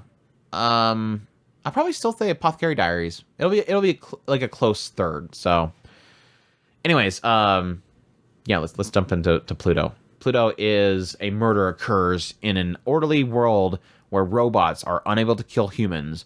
The robotic Europol investigator Gesich takes the case, but the mystery deepens when he finds no trace of a human at the scene of the crime. As he pursues the truth, Gesich uncovers the most evil manifestation of hate that history has ever seen, one that is bent on bringing destruction to the world. Studio is M2. The source of the manga. The genres are action, mystery, psychological, sci-fi. The creator, original mangaka, is Naoki Urasawa, who did Monster. So that's the big thing that everybody's super jazzed about. But yeah, it's of course based on the property of Astro Boy, which is Osamu Tezuka's original creation, and it will be on Netflix. Did it say the date? I think it was October something. Was it 28th or something like that? October 26th. Full dump. Look good though. I think the previous trailers were super good looking, so I kind of expected this one to look good. There was a few like, kind of see a little bit of CGI there, but they did a pretty good job of kind of blending it in. Yeah, it looks good. Excited at all? Anything? Yes and no. I mean, I like what I've seen of Astro Boy, and having kind of this nostalgia factor for it, it does kind of interest me. What was the last one that we watched that was Astro Boy related? It was like the Doctor or something like that. It was like mostly focused on the Doctor. I forget what it was called. Didn't work very well, but I don't know. Sadly, I've not actually watched. I think I watched some Monster a long time ago, but I have not actually watched all through Monster. I was waiting for it to be available. It's finally available on Netflix, and I haven't gone to watch it yet, even though I said I was going to do when it was available. But I do know that it's got incredible writing, and so that I'm kind of curious how that kind of transitions from a show about this doctor and stuff like that, and all his questionable practices, to an investigator. And like I said, I didn't know that Adam was going to be in it. I don't know if that is Adam. Could be. An Astro Boy is in there. He's flying around. They did specifically, the girl did say Adam. So, well, at least according to the subtitles. So the subtitles, if they are to be believed. Yeah, I mean, I can't hear it myself, so yeah, I'm super excited for it. It looks super polished, so I'm hoping it's gonna be really solid. I think it's gonna be 8 episodes. I'm not sure if they're gonna be like hour-long episodes, or they'll probably be 30-minute episodes, but we'll see. I'm excited. So there you go, Pluto. Sorry for not including my list. I'm excited for it. Let's see. Akuma Kun is our next one. Another Netflix show. These are pretty much all the Netflix shows down here. They're all nowadays. But yeah, Akuma Kun is going to come out when Mr. Sato, a company employee at the world's largest electronics company, is called upon by his boss to tutor his only son in exchange for a high-ranking position within an organization. Things couldn't have been more peachy. At least that was what he thought. Little did he know that his student was Ichiro Matsushita, a young boy with a mind of a genius and a terrifying hidden agenda. It doesn't take long for Sato to realize that he is the second home tutor in as many weeks that has been sent to teach the little boy. What's even more unnerving is that the previous tutor's whereabouts appear to be a mystery.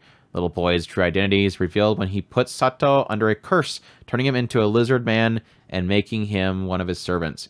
Little Ichiro Matsushita is none other than Akuma Kun, a boy genius with and master at black magic. His goal: to open a portal between hell and earth, summon forth hell's most powerful demons, and enlist the help in taking over the world.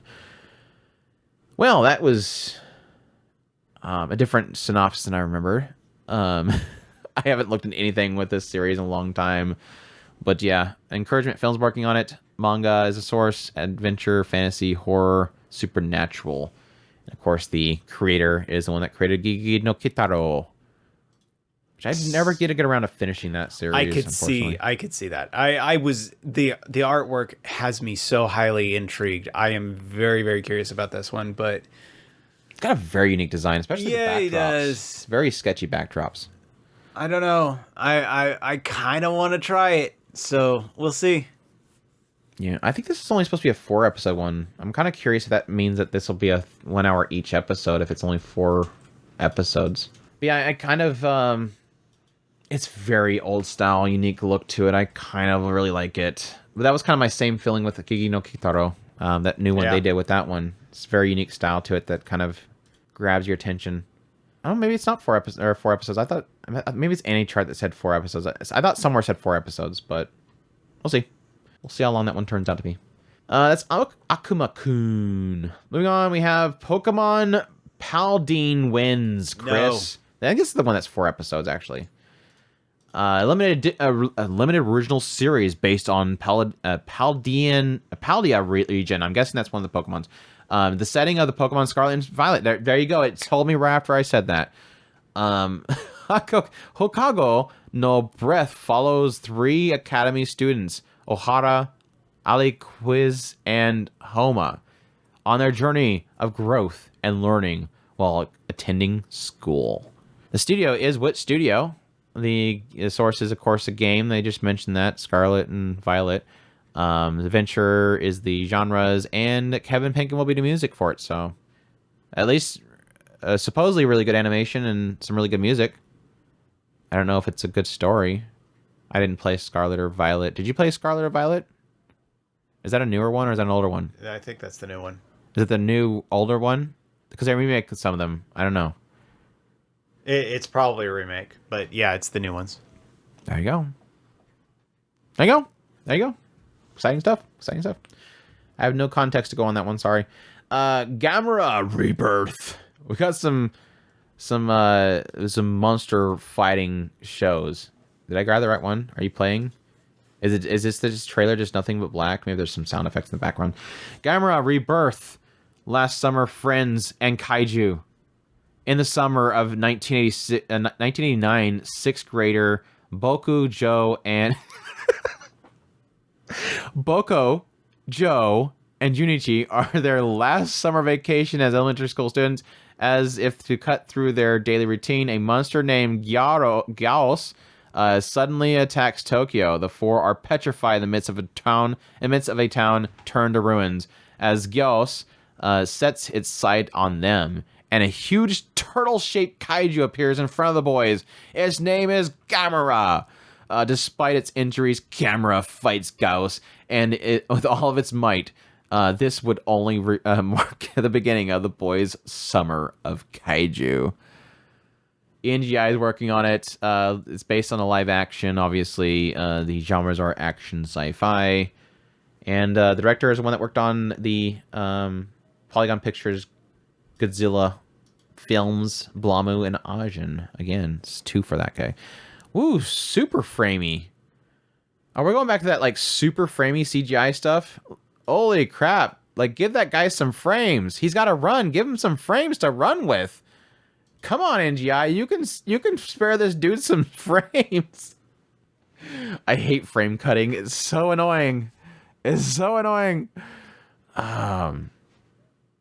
I'm totally checking it out. I'm sorry. I'm a sucker for stupid stuff like this. I really did like the Godzilla CGI films from Polygon Pictures. I wish this was Polygon Pictures because they have a lot more clearer look to this, where this kind of looks kind of grainy. That could be just really bad bitrate on YouTube. Maybe Netflix will have a better quality version of it. I guess I could give it that. I could probably go with you on that. You think it's like a graininess from like bitrate?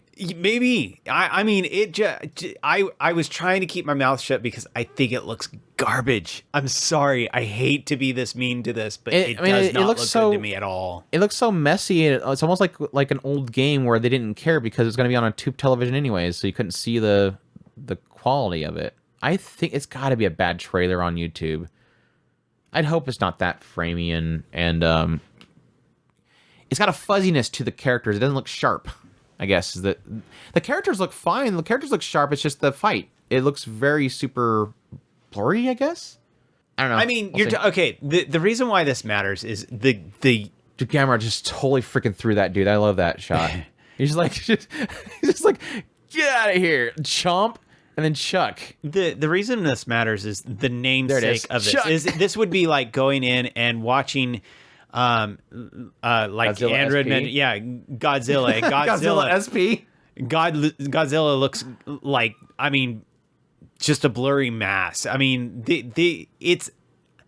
I can see where they're trying to the monsters fight choreography looks cool. The monsters look like they're hyper detailed, and so obviously somebody put some time into these monsters, but the CGI just looks god awful. Yeah, one's god awful. It just looks blurry in the fights. I don't know why. But yeah, I'll check it out. GAMERA Rebirth. I'm a sucker for it. I'll bite. Get it? It said bite. Anyways, moving on. Gundam Mobile Suit Gundam Build Metaverse is coming out. A new Gundam series Build. to commemorate the 10th anniversary of Gundam Build franchise. A new internet. I like this because we went from Gundam Build Fighters, which was where they were making models and they were basically doing augmented reality where they can like see them in this virtual reality environment in front of them. It wasn't really augmented reality. It's just kind of creating in them in a virtual space. But they had to make the models and they put them in there. Then we went to Divers, which is where they're going into VR and fighting in a virtual reality world. The Gundam Build was kind of consistent for a little while. They kept doing the Gundam Build. Then they did the dive. Gundam Build was the models in that battle arena. But then they did Divers, which is where they go into the VRMMO world. Now we have Metaverse. I'm waiting for Gundam Build NFT. You know it's coming. They'll probably have NFTs in this one. If it's a Metaverse, it's probably got NFTs in there. We'll see. Anyways. Series to commemorate the 10th anniversary of Gundam Build franchise. A new internet service has been born in the world of Gunpla. Within the metaverse realm, the users can control their own avatar, interact with other users, play Gunpla battle, and purchase actual. I'm just wondering when they're actually going to make an actual MMORPG with Gundam builds. That seemed like easy money. They make fighting games. It would seem they would make a VRMMO. It's too complicated. That's why nobody can get the daggum BattleTech thing going on. You can't customize mechs. That's the problem, I guess. You don't have to make it good. You just make it to make money. Right? I agree with you. You don't understand the business model, Chris. Anyways, that's a big investment to make it fail. That's the problem, I guess. Within the metaverse realm, the users can control their own avatar, blah, blah, blah, all that stuff. Purchase an actual Gunpla. Ryo Hojo is a boy who is dived into this new world, studying Gunpla building techniques in the real world with Saru Urutsuki. Urutsuki.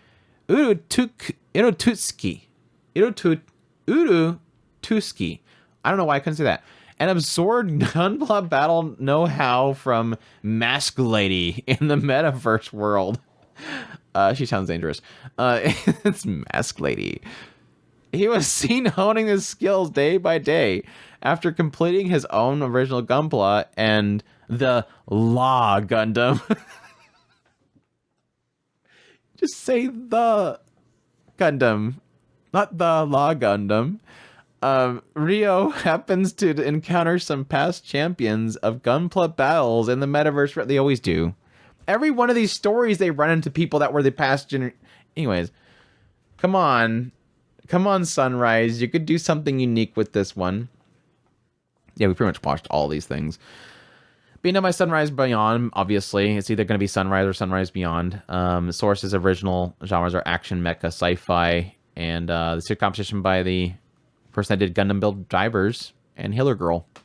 So there you go. More Gundam builds. Are you excited, Chris, for more Gundam builds? I give it a shot. Usually they're all right. Yeah, I was a massive fan of Divers. I loved Gundam build fighters. I like the build fighters. I wasn't a fan of the build divers. Anyways, good night. We're finally to our last new show, Chris. We're getting there, Chris. It's been like already 2.5 hours. I actually thought this was gonna be like 3.5 hours, but we'll see. Last one we have is Good Night World. The online game Planet. There is a powerful team of 4 players. The team goes by the name of the Akabane family, I'm guessing. And its members are a pseudo-family that only exists in the game. Although, they aren't aware of it. These 4 players... Is somebody's name actually AAAAA? I can't believe they actually did that. Maybe. Maybe they just got the button got stuck. Don't be blaming. Although they aren't aware of it, these 4 players are actually a broken family in real life. A shut-in older brother, a high-age... Dude... Tell me they didn't just somehow manage to meet each other in the game and became a family. Please tell me that's not the case. Okay, continuing. A shut-in older brother, a high-achieving younger brother, a father who's not respected by his own children, a mother who neglects her own household. They do not know the warmth of family. They also don't know that the warmth of their online families is only a passing feeling. And, most of all, they don't know that they are a real family. Centered on the deeds of the Akabane family in the online game Planet, the story features battles against monsters, clashes with the other guilds, and machinations surrounding Blackbird, the final objective of the game. The tale takes a major turn as it entangles the real world and this real family. Studio is Naz. The sources of manga. Genres are action, drama, fantasy, psychological. Michiko Gote is like a 5th show this season. Is working on it. Be on Netflix. What date? What was the date, Chris? I don't know. October 12th. It ain't happening that day because I gotta be super busy with first impressions. So they don't know that their family. Does he actually say it? He looks like he's opening his mouth open over, so he must be going He was probably a. I like it. I like how he says it. It sounds stupid, but it could be really good. I don't know. This is... Oh, there's Kendra Suda. It's Netflix. It's got to be Kendra Suda. We have a Kendra Suda. I don't think that's Kendra Suda. It's a cool concept, but I don't know. It kind of sounds stupid, the idea of this family that hate each other go into a virtual reality and somehow become a family in there, and they really like each other. And they come out of the world and they hate each other again. I think that's... I'm wondering if somebody has pinned them together. I'm thinking it's kind of one of the family members knows they're all playing it and pulled them together. I actually think that this is actually could work. Yeah. I don't know why. If they nail it. They could nail this. That's a hard one to nail. It will. And I'm hesitant on the aspect of it's gonna be they're probably gonna melodrama the crap out of it, and that's what is going to probably destroy it. But I think that it could actually work if they just make it a solid, just they end up liking each other just through this game and not have to deal with a whole bunch of overdone drama. I mean, simple drama, and it's like, okay, I'm sorry. Yeah, stuff like this. Stuff like this is where I'm like, yeah, that's a sign of melodrama. Exactly. Like, that face is like too much. But it's kind of for people that aren't watching the PV, obviously, unless you go over there and watch it right now, it really gives a sense of like super bright and fun virtual reality world, and then it cuts to the real world, and it's just super dark looking, veins in the eyes. Everybody looks is horrifically bitter and upset. Well, one of them, So it's the his contrast. login is, yeah. So, I mean, yeah, it's going to be super over the top on one aspect. And then the other side, and that's one of the things that I'm hoping is maybe the drama isn't as melodrama as they're trying to make it seem edgelord-ish. And then when they go over to the other side, it's kind of just accepting fun, and life is not all about what is all that's wrong in the world. Is what I kind of am hoping that they're going for. Based on 6,000 members, 2,500 votes, 7.18 for the manga. So, yeah, I'm actually kind of super interested in this one now. I just don't know. This might be one that I'm going to have to force myself to watch a few episodes, even though I might feel a little off-put by the melodrama look of it. That's a massive question mark. I'm calling it. This is the gem of the season. This is the mysterious possible gem of the season. If it pulls it off, I don't think it's gonna pull it off though. I don't think it's gonna pull it off though. I'm in the same boat as you. I'm actually saying that this one has the most potential. It has caught me in a certain way, and I think it could pull it off. But at the same time, I'm with you that this could go downhill real fast if it doesn't do it gently, because I think that this is a really, really touchy one. Yeah. But there's a lot of people who if they go all out in the drama, the melodrama, and just make it as edgelord as possible, there's an audience for it. But I don't think that's what they're going for, and I hope they don't. Oh yeah, there's definitely a scale of how much people can stand melodrama. It has potential. We'll see. I think of all the shows, it has the most potential to being that one that's like, holy crap, that was actually really good. But it has a lot of potential of being complete screw up too. And that's all the new shows for the season. Besides the shorts, I mean, we have Attack on Titan is back for its final season again. Well, no, even the shorts are returners. So, but yeah, the returning shows for the seasons, we have Attack on Titan is back for Attack on Titan, the final season, the final chapters, Special 2, the second half of the last part of the final season of Attack on Titan. That's an actual statement there. I like how the synopsis literally clarifies that's the second half of the last part of the final season of Attack on Titan. But we all know, based on a recent announcement, apparently at the beginning of next month, there's something new coming for Attack on Titan. So apparently this is not the second half, the last part of the final season of Attack on Titan, because there's going to be more Attack on Titan. So it's not the final season of Attack on Titan, or the final chapter of Attack on Titan. I don't know. But yeah, it's coming back. Mappa's obviously still going to be working on it. So I don't think they're going to change the ending. Like I said, I've told other people before, there's people that like the ending. Don't get me wrong. I'm not going to say that everybody hates it. There was a lot of backlash about the ending and how it didn't feel very satisfying. I felt it was like one of those, I read it to the end just to make sure I didn't get spoiled. I read the end of it. I literally shrugged, closed it, and walked away. Like it just, that didn't solve anything kind of ending, and I walked away from it. I don't think they're changing it because it feels like everything is leading to the same result. So we'll see though. I doubt they're going to change it. Rising Shield Heroes coming back for the third season. Are you excited, Chris? I'm sorry I didn't ask you for Attack on Titan. Are you excited for Attack on Titan? No.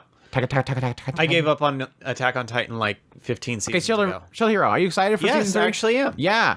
What about it? Huh? Tell me. What's exciting? I want to see more. You just want to see more?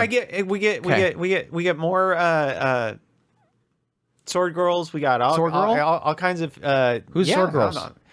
There's sword girls, like plural. There's more than one sword girl. Yeah. Who? I don't know. Raphtalia is a sword girl. Raphtalia. She's got a sword. We got bird girls. Bird girl. Yeah, she doesn't have a sword though. Yeah, she got talons. She's got metal talons. That's like the same as swords. There's multiples of them. She's got tons of swords. I'm tired of the other heroes. Can we just move on with the other heroes? I don't care. Just stop even showing the other heroes. They're useless. Let's move on. I don't know. I'm just gonna hope that this is not as garbage as the last season was. That's all I ask. And as I said before, my only problem with this series has been is the idea that I don't think this writer is good at villains. Hopefully, for once, they'll write a good villain, but we'll have to wait and see. But I'm gonna go into it with zero expectations. It looks like it's gonna be more focused around the beast people, which I think that's kind of what they implied with the last season. We'll see. I don't know. It had an interesting little twist at the end of the last part. I'm hopeful. Everybody said that that segment they did for the second season was I'm getting ready to go into so rushing it. I'm gonna get into the light novel of that here soon, so I'll be able Chris to is tell not gonna you. be reviewing anymore. Oh, that's a bummer. I haven't gotten to the Spirit Tortoise yet, so yeah, I'm just joking about it. Every time you read a story, you don't ever want to review them anymore. Spy Family's coming back, season 2. More Anya. That's all I'm looking for. I'm gonna have my expectations for Yor as 0. That way, I'm not disappointed this time. How are you? I'm loving it. So we'll see what happens. Hopefully, Yor will do something. The parts that I like is the parts that Andrew hates. So you like not having Yor do anything? No, I liked the tennis match, and you hated it. So I wouldn't say hate, but yeah, there you go. Spy Family coming back. Goblin Slayer season 2. Super excited for that one. Yeah, I think this is getting into the last part that I technically have read of the manga, so I'm kind of interested in it. There was one part of it that was pretty cool. Like, the whole concept is how he kind of uses his skills and his resources, and he did something really cool with this one thing, and so I'm kind of curious to see how that's adapted. But yeah, I'm excited. Did you finish the first season? No. There you go. I never got past the first episode. The Eminence Shadow season 2. I'm excited for that one. Yes, actually, yeah. Edge Edge Boy, much. Dark Lord, Edge Boy, Edge coming back. Super exciting. I was told, despite my excitement for just more Shadow Garden, they're apparently not going to have the Shadow Garden be important for a while. So apparently, I'm waiting longer. But also watch it. Doctor Stone New World Part 2. We get to finally see the finale of that. I really hope so. That. They kind of just left us hanging on that. That shouldn't have been split cord. It just a not satisfying conclusion of the first half, and I almost feel now that I have to rewatch it. I don't have to rewatch it. I know what happened, but Tokyo Revengers, you excited? We got the 3rd season of Tokyo Revengers coming, Chris. Didn't see any of it. Yeah, there you go. The Faraway Paladin's coming back, Chris. Absolutely thrilled. The Lord of Rust Mountain. Yeah, that's definitely one that I'm excited to see. Looks like there's a bit of a time jump, which I think I heard whispers about, but that'd be kind of cool. Seem a little bit older. The elf guy doesn't look any different, obviously, because he's an elf dude. But yeah, I think our whole point of the first season was more of an idea that it felt like this was an opening. We need more, and thankfully they announced more. So I'm really excited to see where the story takes him. He's a good boy. I want to see the journey of the good boy. The good cleric boy. So, yeah. Cool stuff. Girlfriend's coming back, Chris. 2nd season. Are you excited? Yes. For more Tashkani! Literally his punchline. Tashkani! Everybody points out something obvious and he goes, Tashkani! Yeah. I absolutely loved that show. So I'm absolutely thrilled to get more of it. It's a mixed bag for me. Like it's a very hit and miss type of comedy. When it works, it works. When it doesn't, it's super repetitive. But I'll definitely be looking for that. I am super excited for the Saints Magic Powers. Chris is coming back. Yes. It's real, Chris. I'm still It's waiting. real. I'm still waiting until I see that first episode, and I will real, believe it. Chris. It's kind of like me and Ken Colley. It's like the whole thing of like, yeah, I'll believe when Ken Colley comes back, and then it comes back and it's delayed. Yeah, I'll believe when it actually finishes. No, I'm super excited for Saints Magic Power. Definitely one of those shows that I didn't think was going to get a sequel. It actually got a sequel. I'm super excited for it. I highly recommend people checking out the Saints Magic Powers. I'm impotent. It's a surprise.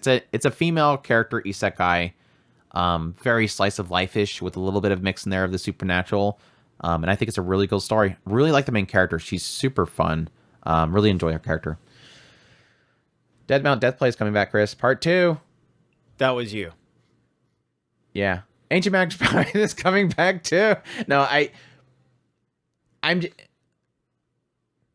it's not. I like Durarara a lot more. I love Bacano a lot more. It does have some interesting elements finally coming into play at the end of part 1 that could turn into something interesting, but I'm just letting the writer build up his cast. He's got a lot of characters. He always has a lot of characters, and he always does something really interesting with them, but that first part wasn't that great for me, but I'm hoping it gets better.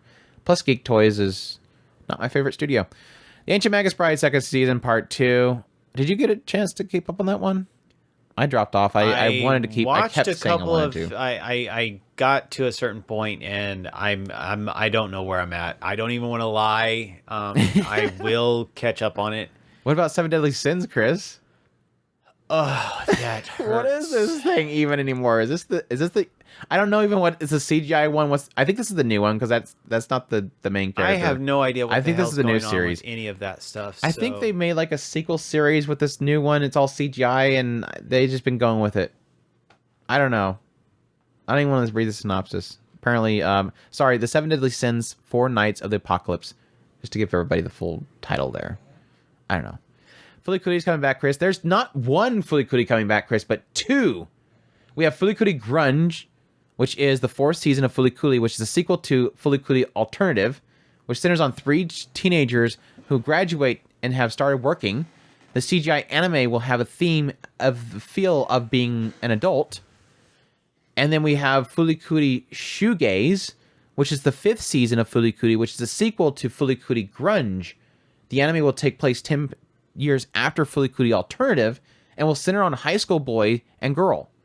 I don't know. Let me go and hurry and change my entire feeling about Fulikuri right now. I'm doing it right now. I'm just changing my feelings on Fulikuri. So one of these days I'll watch Alternative and see what that's about. There seems to be some hype around it.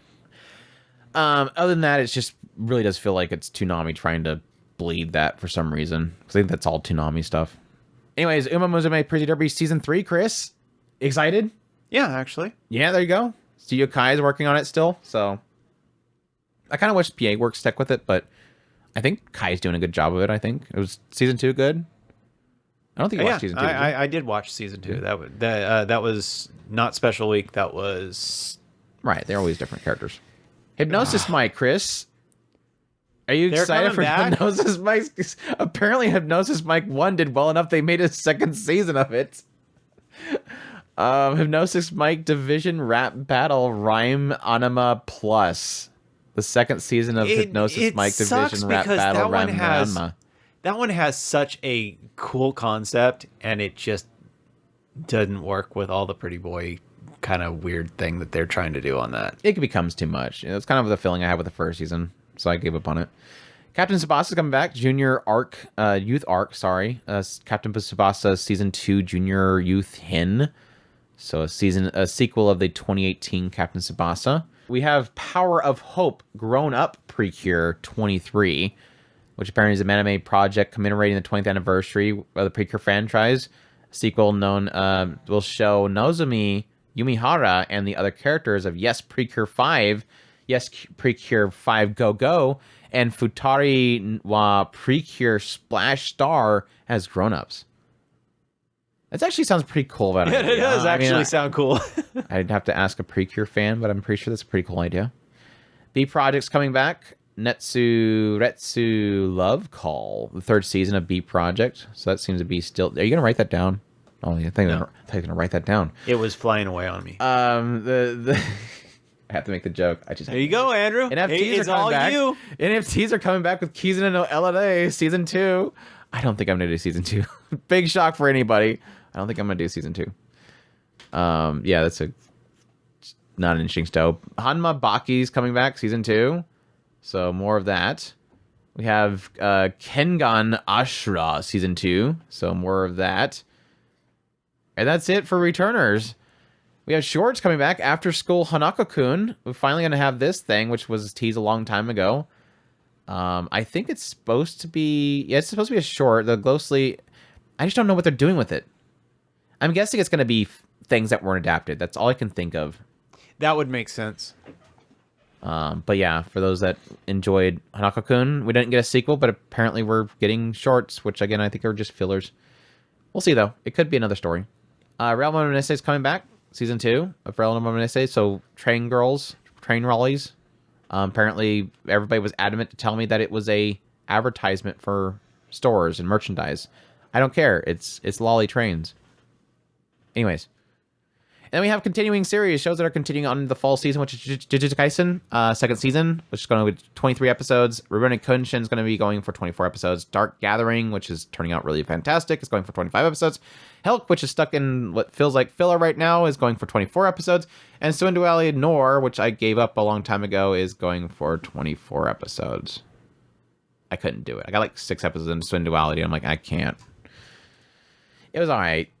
And then we have movies, ONAs, and OVAs, which, well, we don't know ONAs. I already covered the ONAs. OVAs and movies. We have The Concierge going to be coming out. Kamada, A Whiskey Family, which is the PA Works Whiskey Family PA movie. Works is the company, or was the studio I was talking about. For the love triangles you were talking about earlier? Yes. What love triangles is in PA Works, besides maybe that glass-blowing show? Anyways, Rascal Not Dreaming of Knapsack Kid's going to be coming out, and Spike's Family Code White is going to be coming out. I think that was all of the ones I noted of the important movies. I know there's other movies. It's just the important movies to Andrew. I'm joking. I'm joking. What other movies were there? There's a compilation of the Ghost in the Shell stuff, but it's not very interesting. Oh, another Girls on Panzer. We got Shushisho 4 is going to be coming out. That's pretty much it, yeah. The Concierge is the one that I'm most hyped for. Did you ever get a chance to watch that recent trailer? No. Super good. Aniplex Fest released a new trailer for Concierge, and it was super good. The music and everything was so good. I can't wait for it. Oh, yeah, Pole Princess. That's happening. We're getting a movie for Pole Princess. I want to watch that. I just have to watch that. I never watched the prequel OVA. Maybe I should check that out first. They're actually going to have a pole dancing girls movie. Like, people are going to go... Get this. People are going to go to a theater and watch pole dancing. Anime girls. CGI. They're going to a theater to watch CGI girls on poles. Why does it have to be CGI? Because they're doing CGI. I would have been with you 100%. I would have announced right here that I will be at the front door, but it has to be CGI. Barely anybody is animating 2D performances on a stage just dancing. You think they're going to hand draw pole dancing, Chris? They would make a fortune. You gotta be losing your mind if you think they're gonna animate that without using CGI. Come on, impress me. Come on. Well, if the bitrate would increase, totally YouTube. Not impressed. There you go. Look, it's not that bad CGI, actually. It actually looks pretty good. Not gonna lie.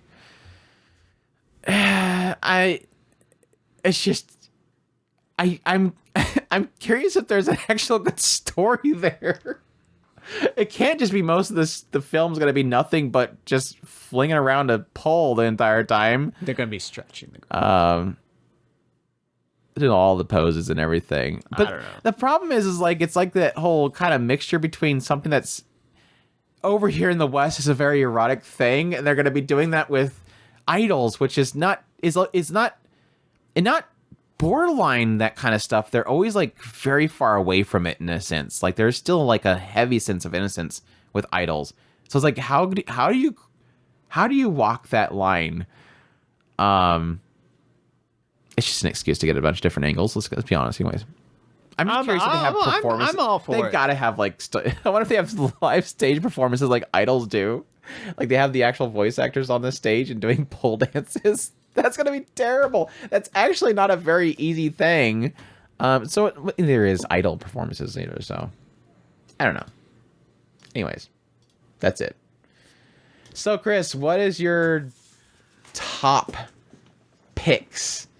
Most anticipated of the coming fall 2023 anime season. What is going to be the best? Okay. 4 got over there onto that side, and then we did technically 4 got what? Say it again. 4 got over on my absolutely going to be. 4 of them are in your absolutely list. Okay, yeah, that would be Frieren, Apothecary Diary, Stardust Telepath, and I Shall Survive Using Potions. Now, on the other side, that one's a little bit more brutal because I have 1, 2, 3, 4, 5, 6, 7 shows over there on that other side. So over I've 10. got to, huh? So over 10? Well, Yeah, no, those don't 11? count. Those don't count because I technically have not chosen those ones. Oh, you kicked out the 4. No, the 4 is my absolute. Absolutes. Okay. Okay. The other side, The ones you kicked out on the other side. yeah, technically the ones that I'm liking, but I can't justify putting them over. If I had to say 5, if we're doing a top 5, yeah, definitely Frieren, Apothecary Diaries, and Pluto are like have-tos. Other than that, 16-bit and Stardust, maybe? That's hard to do 5. Beyond that would probably be Shy, Vexations, I'm Use Story, Migi and Dali. And I almost want to say, I almost want to throw in that stupid family and an MMO on that list instead of Firefighter Daigo. That one's the one. That's the one that I was debating. I can't believe that last stupid thing I threw in the end of there and I want to laugh at is the one that I can't stop thinking about. This happens, it almost feels like this happens at least once every other time we do these previews. There's that one show where it's like, where did this come from and what the hell is this? And I kind of want to know what the hell's going on here. It could work. It could work. It could. That was the same one for me. I was debating the idea because I really don't want to put it on either of my lists. Even on my I don't want this to touch anything. It by all accounts it should not work for me, but it might actually just take the entire season.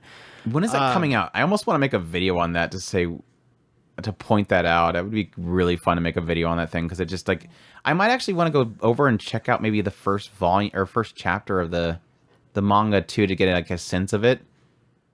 But it's just like it's such an unknown. It's way down here in the Ones, isn't it? Now I have also got Shy on there as well because I was thinking Shy might actually work for me quite a bit, but by all accounts, I don't know. Hey, that one is kind of up there in the air on my secondary list. Just so everybody knows. Oh, that was the one that was October 2nd. That's right. Good Night World was October 2nd or 12th. I've got Our Dating Story. I'm in love with the Villainess, Shy, Tearmoon Empire, Disgraced Noble. The one where he's going to pamper the Disgraced Noble. S rank and my S rank daughter left the nest and all that stuff, and then 16-bit Sensation. I just think that I'm just going to lean on Shy and hope that for the best on that one by putting that over there on my most anticipated list and be done with it. There you go. That was fun. We got through it all, Chris. All 76 something shows. I don't know if I counted right. It was like 76 or something like that, but that was fun. Hopefully people enjoyed this. As per usual, I always love the comments coming back afterwards saying, damn it, now I got like 15 things in my watch list. I was going to skip next season. It's always fun to make other people suffer along with us. It works.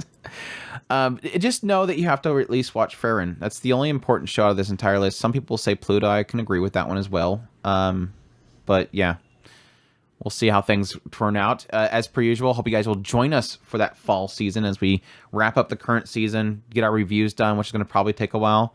And once we wrap up the reviews, we'll do our first impressions of the next season, get music, best music, all that kind of stuff. And as per usual, if you're not already, youtube.com/Otaku Spirit, and go there for my weekly videos. And I will be doing a lot of first impressions for all the shows as well there. So with all that said, I greatly appreciate everybody for checking us out. I hope you guys enjoyed this podcast episode. As per usual, otakuspirit.com, that's where you can find all of our links to support us, Patreon, tips, links, super thanks. If you're on YouTube, you can become a member of the channel or submit a super thanks there as well.